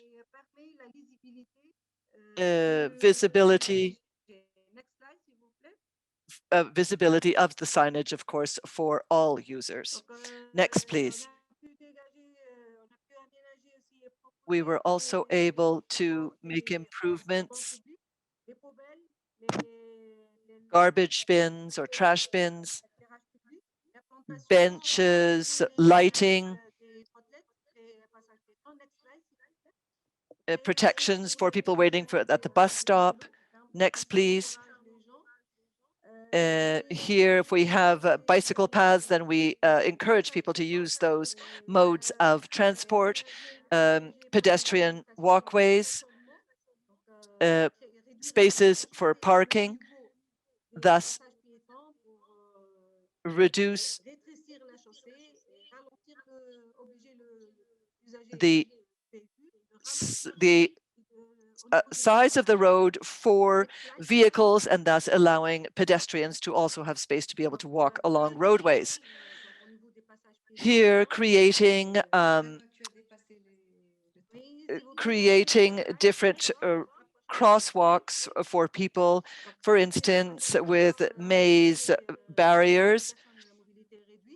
And this right now providing a crossing possibility for people who have reduced mobility, for wheelchairs, for instance, in terms of crossings with a higher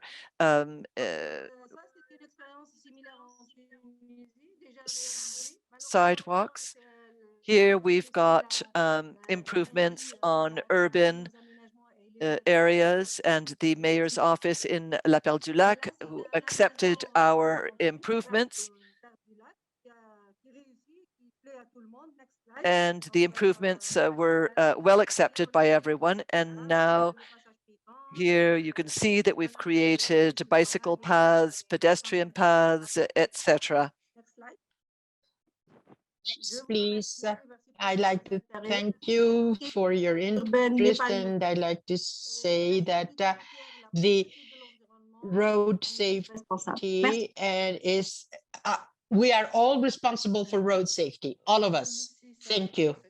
Thank you very much, Saloua, for your interesting presentation. I hope that this will be used in most roads in Tunisia, the most vulnerable, particularly the pedestrians, and so that the improvements that you have presented will soon be implemented. Now, you please stay with us for the question and answer period. We're going to now hear the last presentation by Leonardo Annese, who is a member of the technical committee of PIARC concerning the road safety, and also he has influence on autonomous vehicles, and he has worked on the road safety.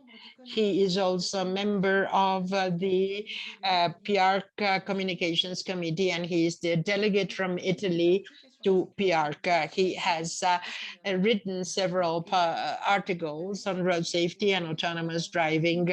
He is interested in everything to do with innovation and the mobilities approach and the ethical and social implications of the autonomous vehicle. He will be speaking today about the sixth column of road safety, the use of vehicles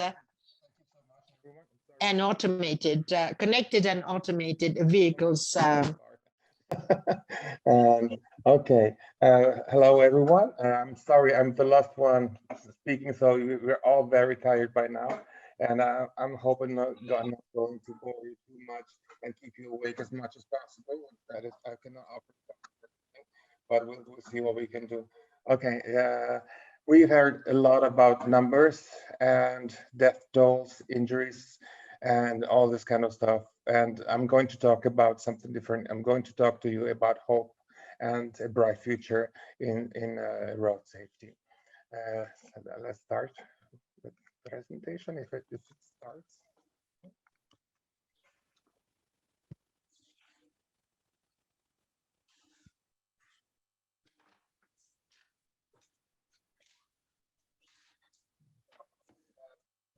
Probably all know that road safety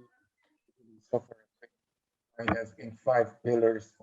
The 5 pillars, and the name of my presentation is the 6th pillar. So yes, there is a 6th pillar, and the 6th pillar is this one. And as you can see, pillar with an automated vehicle on top of it. And okay, here is my favorite photograph that I usually use. Automation can be referred to vehicles and roads. So talking. Leonardo, yes. on vous entend pas, Leonardo. Wait, attends un instant. Leonardo, if you can speak a little bit closer to the microphone, yes. Because sometimes can you hear me now? Is it better now? Yes, a little bit better. Thank you. Okay. I just have to shift automatically. Okay, and yeah.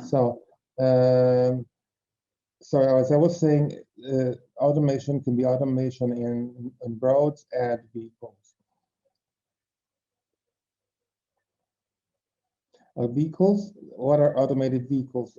These are vehicles that do not need a human driver, and it's progressing toward from a 0, where no automation is present, to a 5 level, where the vehicle is totally automated and no human presence is required.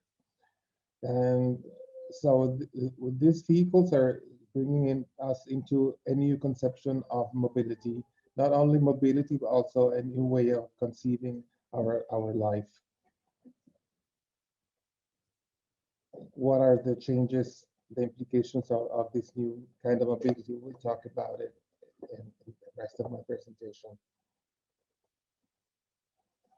So you all know that most of accidents, road accidents, I don't like to talk about, use the word accident, but it's never an accident. It doesn't happen by chance or bad luck or anything. It happens because there is a cause behind it. So let's use another word for it. About 94% of road mishaps happen because of human distraction. So it's the human that is the cause of the accident. This distraction can be caused by mobile phones, texting, networking, music, other passengers that may be having a party behind on the seat behind. If you have children, you probably sometimes get distracted because they are fighting amongst each other, or they ask for water or something else. So you turn your head around. In that moment, you're not keeping your eyes on the road anymore. Or other road users or other things on the road that might distract your attention.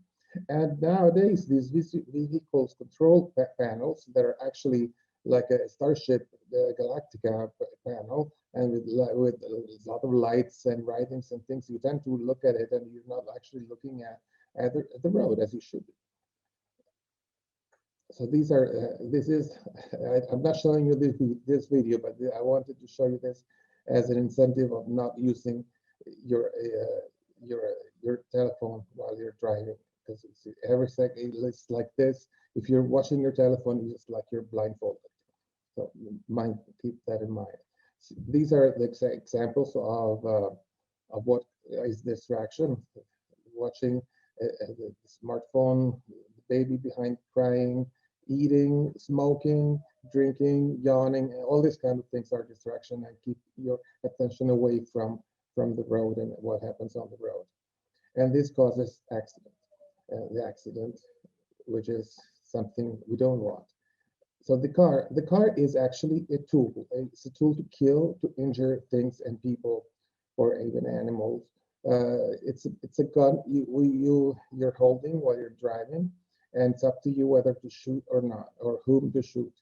And the autonomous vehicle actually takes off this deadly tool off your hands, so you cannot actually harm anyone. So you see in this photograph the guy with the gun and the autonomous vehicle and the guy without the gun. So I'm actually removing the tool that you can use to kill someone.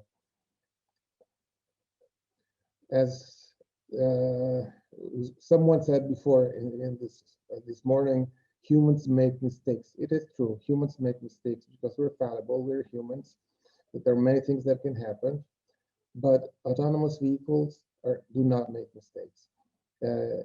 Autonomous vehicles are driven by algorithms.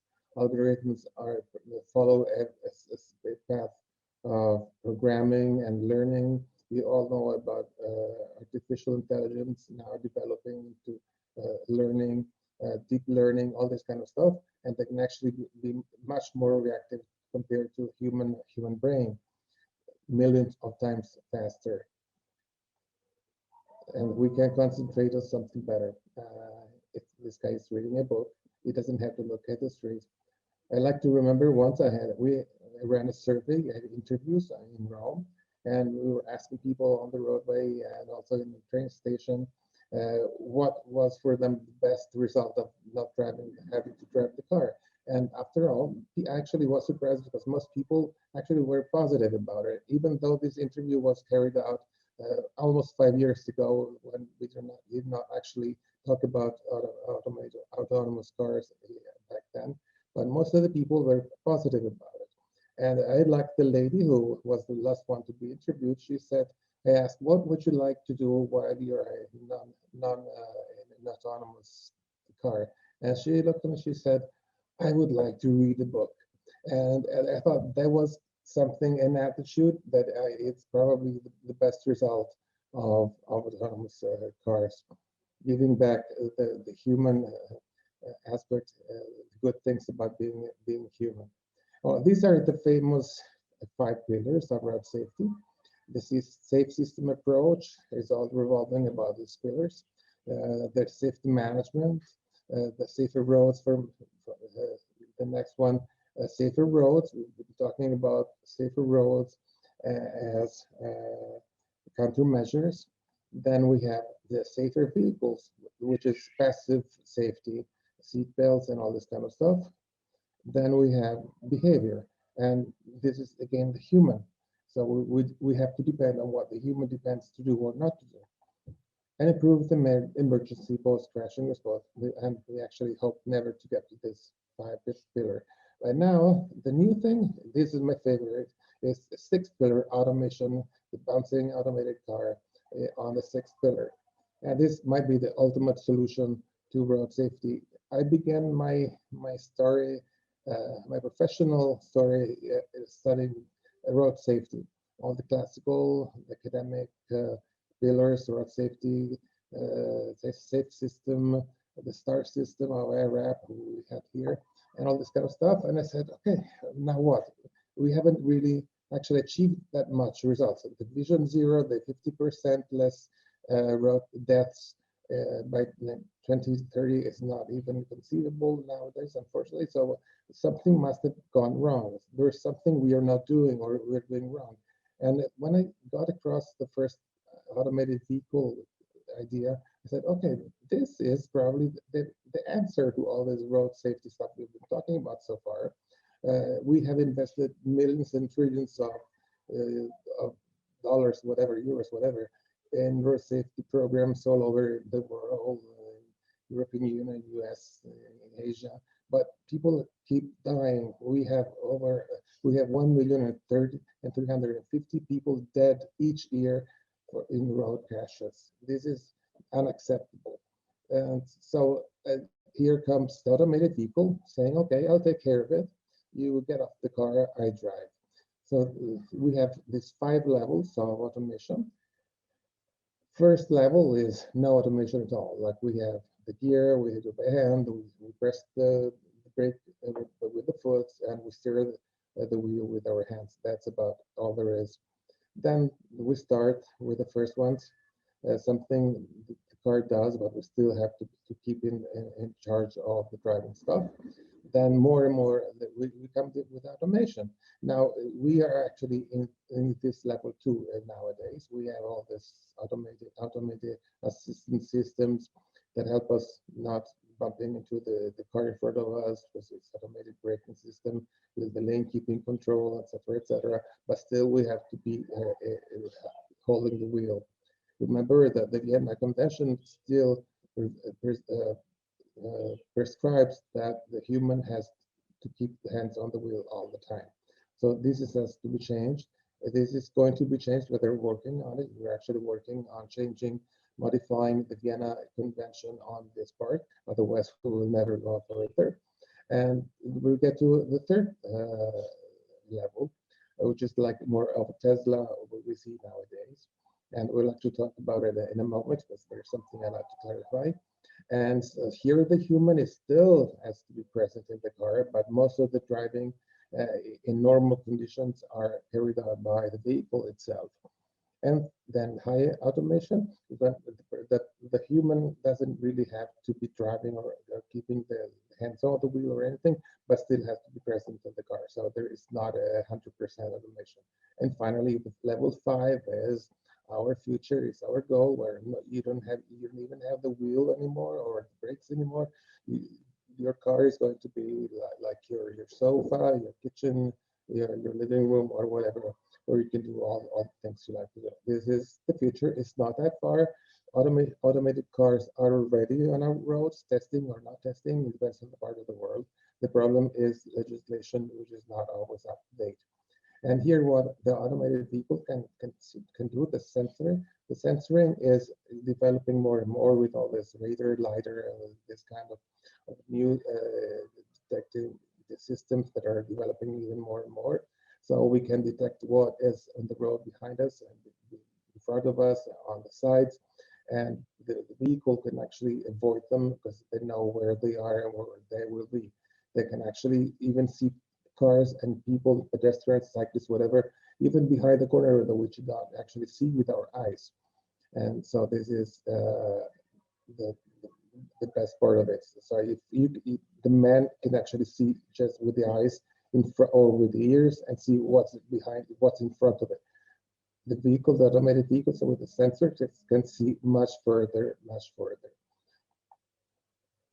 Okay, but autonomous vehicles is not just safety. This is the part I prefer. It's a change of our lives. How? The first, most obvious thing is it will give more access to mobility for several categories of citizens, like senior citizens who will not need to have their nephew to take them to the doctor or whatever, because you will just call it an automated vehicle and be autonomous. That is it, people with disabilities that will not longer need a special equipped vehicle, or even in other cases, not even that, to move around, and they can go. I'm not talking only about physical disabilities, but also mental disabilities, and young children. Young children, you don't have to take your kid to the gym because they will go with automated vehicle. So there will be access to mobility to a lot of more people. And this is what the automated vehicle does for you. Is you see smoking, drinking, texting, whatever, and you get arrested because all of this is not permitted. And the automated vehicle actually avoids you being arrested. And we were talking about automated systems, which are ADAS, advanced driver assistance systems, which are actually now on more of the newest models of cars. They are present. As I was telling you before, the automated braking system actually avoids you bumping in the car next in front of you. Well, especially this is more and more useful in urban areas where most of the accidents happen because you bump into someone, be it a car or a person or whatever. So this actually prevents you to bump into something. And all these kind of systems actually help you not having the crash happening. or going out of the road. There are several systems, and this is not the place I'm talking about, but I'm sure you all know about ADAS. And okay, ADAS, this one more slide. And this is actually very effective because we have a drop of almost 50% of road crashes thanks to this automated systems. They are actually helping us avoiding half of the things that happen on our roads. I think this is a good start. If you think this is just partial automation, and we already have 45%. Can you imagine what will happen after this percentage grows and you have more and more autonomous systems on your car and in other cars and on the road? And the European Union is actually working on this, and they made the ADAS compulsory on new vehicles starting from 2022. So you will have to have all these adaptations on new vehicles, of course, improving safety, and not only, as I said before. This will give us time to automotive industries to adapt their production lines accordingly. It's not easy, and he would say, okay, but how about my old car? Do I have to throw it away? Or no, because there is like retrofitting. These systems can be actually applied to your old car, and things can just be added on your control systems. And is it safe? The problem with automation is that at this moment, where not all the vehicles are autonomous, it might be difficult to combine this promiscuous environment of autonomous and non-autonomous. And there is a false feeling of safety on our with these autonomous systems. So we have to learn what is actually doing. We have still to do with what the car is doing. And some people disengage, thinking that the car will do it, and actually it's not fully autonomous. An example is, you all remember the accident that happened with the Tesla car in Texas, where two people on an autonomous Tesla car got killed bumping into a tree.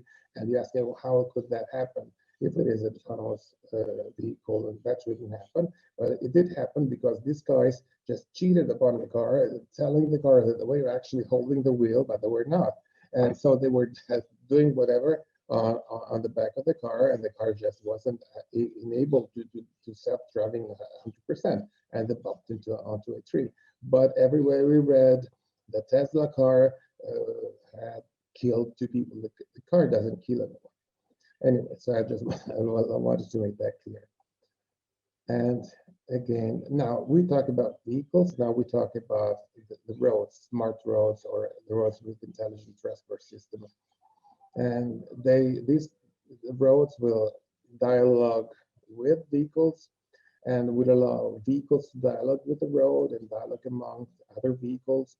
And so they can present to the driver or the occupant of the vehicle all the road conditions at the moment. And so we have the vehicle to vehicle, vehicle to infrastructure, and vehicle to everything, like the famous Internet of Things. The key of this thing is a good connection network. Everything has to be connected and fast, with no latency or whatever. So we have to work on connectivity through new systems. You have 5G, you have blockchain. This actually enable all the systems to work properly and actually no time. And the smart road can help you, as I said, alert you on the works going on the road, or the weather conditions, and this new system of the e-call, the emergency call, is just being applied in Europe. All cars will have to have this system on board. So when something happens to you, you just call this number, and you will have someone come to rescue automatically. So it's a better system than just that get off and you're looking for a phone or some emergency point. And this is something that really helps. Then again, just talking about Annese again, because I work with Annese, and I'm proud of this smart road experience. We're actually one of the first applying it on our roads. And I just wanted to show you how we are working on the smart road program. As I said, my colleagues talked about Annese before, I will not go through it again. And you see, as I was saying, the smart road alerts you whenever you have something in front of you, if you have road works going on or bad weather conditions. So you can actually take if you have the version you have to make because there was something happening in front of you. So it will actually help you drive correctly and safely throughout your journey. And again, the connection with the car and with infrastructure, and so everything is monitored at every second.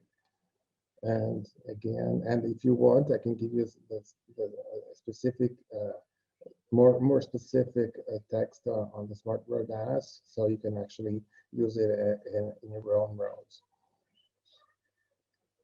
Okay, what can little middle income countries, since they are the topic of our seminar today, how can they use automation? Of course, you say, okay, we cannot afford an autonomous vehicle. We don't have the money to invest in this kind of stuff.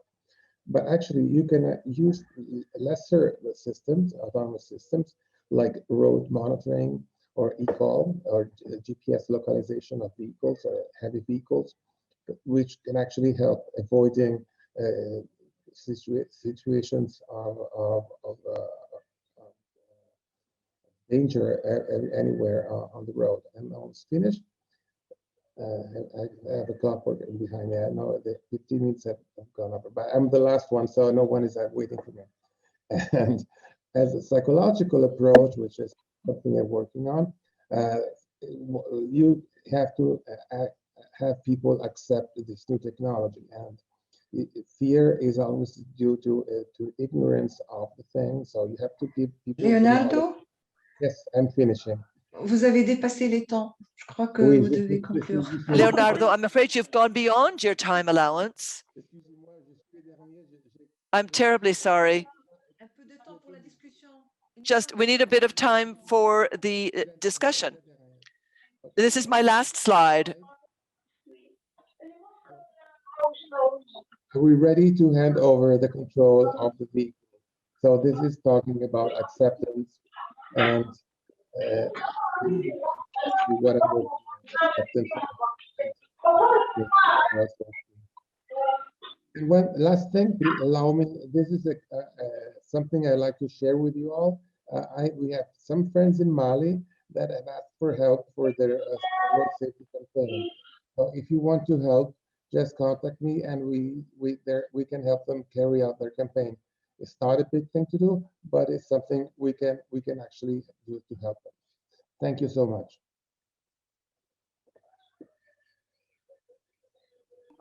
Alors, je vous remercie pour cette présentation. Thank you very much for your presentation,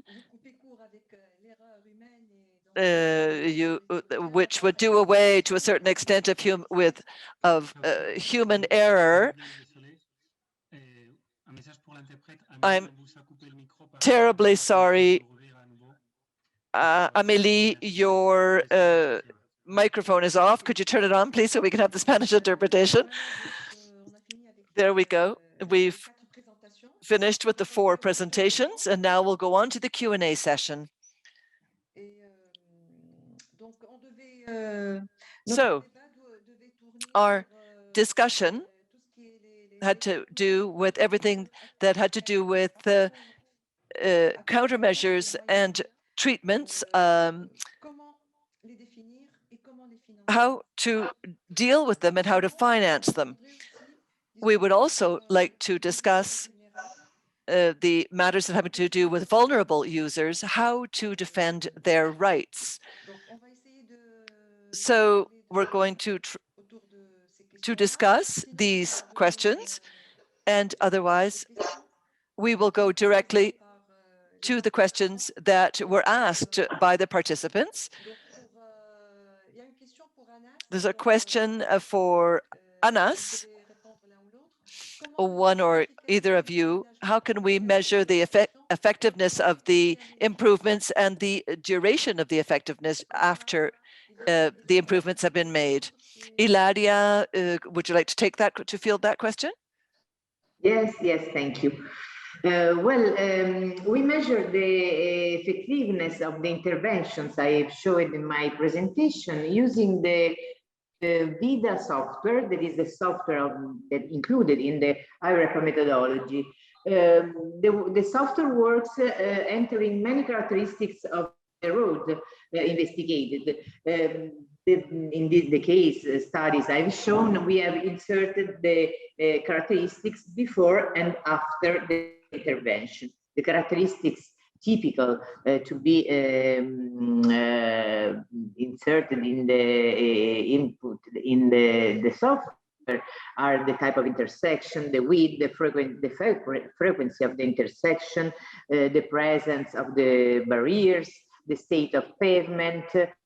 And after having inserted all these details, the software returns a star rating. So it's possible to have the two kinds of the evaluation before and after the intervention.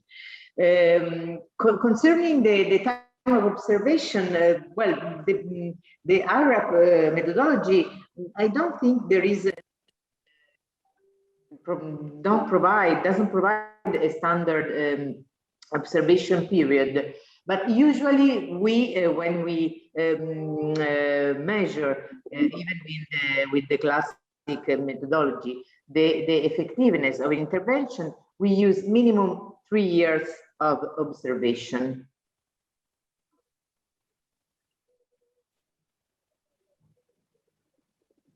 Okay. Bon. Sinon, alors une autre question. Merci Ilaria pour la réponse.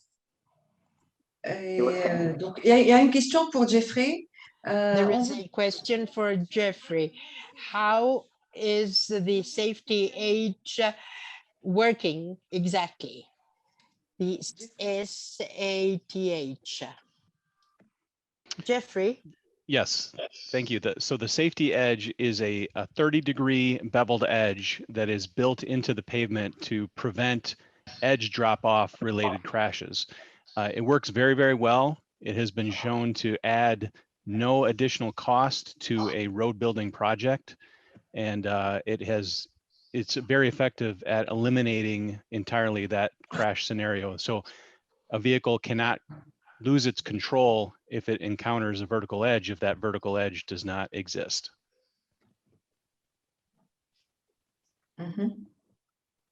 D'accord. Merci pour votre réponse. Yes, Alors, thank you for your answer. Another question for you, Jeffrey. What are the countermeasures that need a lot of room or space? Is this not possible in every country? And what would be the price? Is it high? What is found in the United States, or these countermeasures that cannot be easily applicable? Yes, of course. That's a question that also comes up here in the United States because we do have agencies with very little funding. And so when we identify the countermeasures, we try to find some that have lower costs because we know that not every agency has the funding to do the higher cost. But it's also not expected that it's a one size fits all. So you can implement these countermeasures to different degrees and be flexible with how much implementation is possible. So each of these countermeasures can have a range of implementation.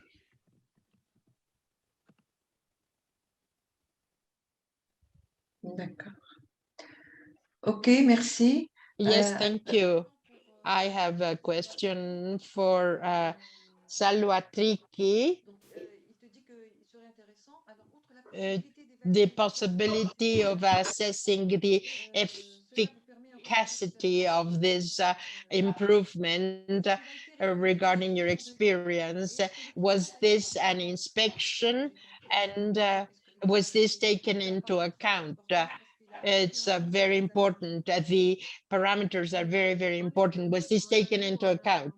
Yes, we propose to add the public lighting and lighting, special lighting for pedestrians.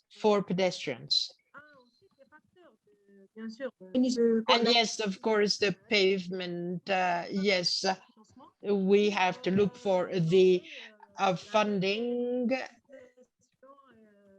in order to have an effective or efficient launching of this. I will be presenting the results next time. A last question here for Leonardo. The automation should be well developed for urban and rural roads. What would be the characteristics needed for this kind of automation of the roads? The signs, for instance. Actually, there are two schools of thought. One is that the autonomous vehicle does not need a special roadway to ride on, so it could actually go on rural roads or on highways or whatever. And there is another school of thought that says that you actually do need a smart road or a technologically equipped road to work with it. But the vehicles need to be equipped with sensors that can read the environment, not necessarily signing. They can read pedestrians, the road, trees, walls, animals, and whatever, and they can be on normal roads or rural roads or even not highways, of course. But so I don't think that that's going to be a problem. Obviously, it is easier on highways where there are no intersection with other roads or the event of having people crossing the road. But the idea is having it travel on any road. Of course, the pavement conditions is essential, but for any car. So not only, I would say, autonomous car could actually read if there is a hole on the pavement. Well, probably you will not see it, but the car will see it. So I think that is not actually a problem.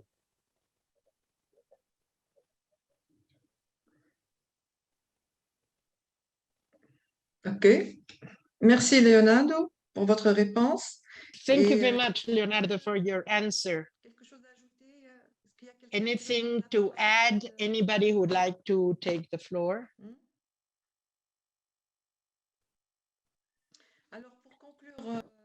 So to close this session, I'd like to thank the speakers. I would like to thank the participants for having stayed with us until the end. And we close here. We'll see you tomorrow. And Miguel, you have the floor. Thank you very much for this session that was very well coordinated.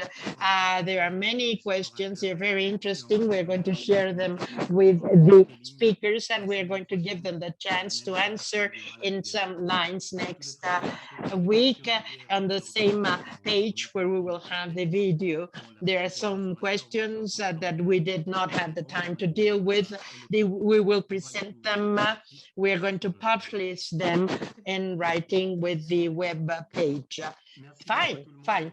Thank you, everybody, and we'll meet tomorrow for the session 5th and 6th. Well, thank you. Bye-bye. Bye-bye, everybody. Thank you. Bye-bye. Gracias. Thank you. Gracias. Cuídense. Bye.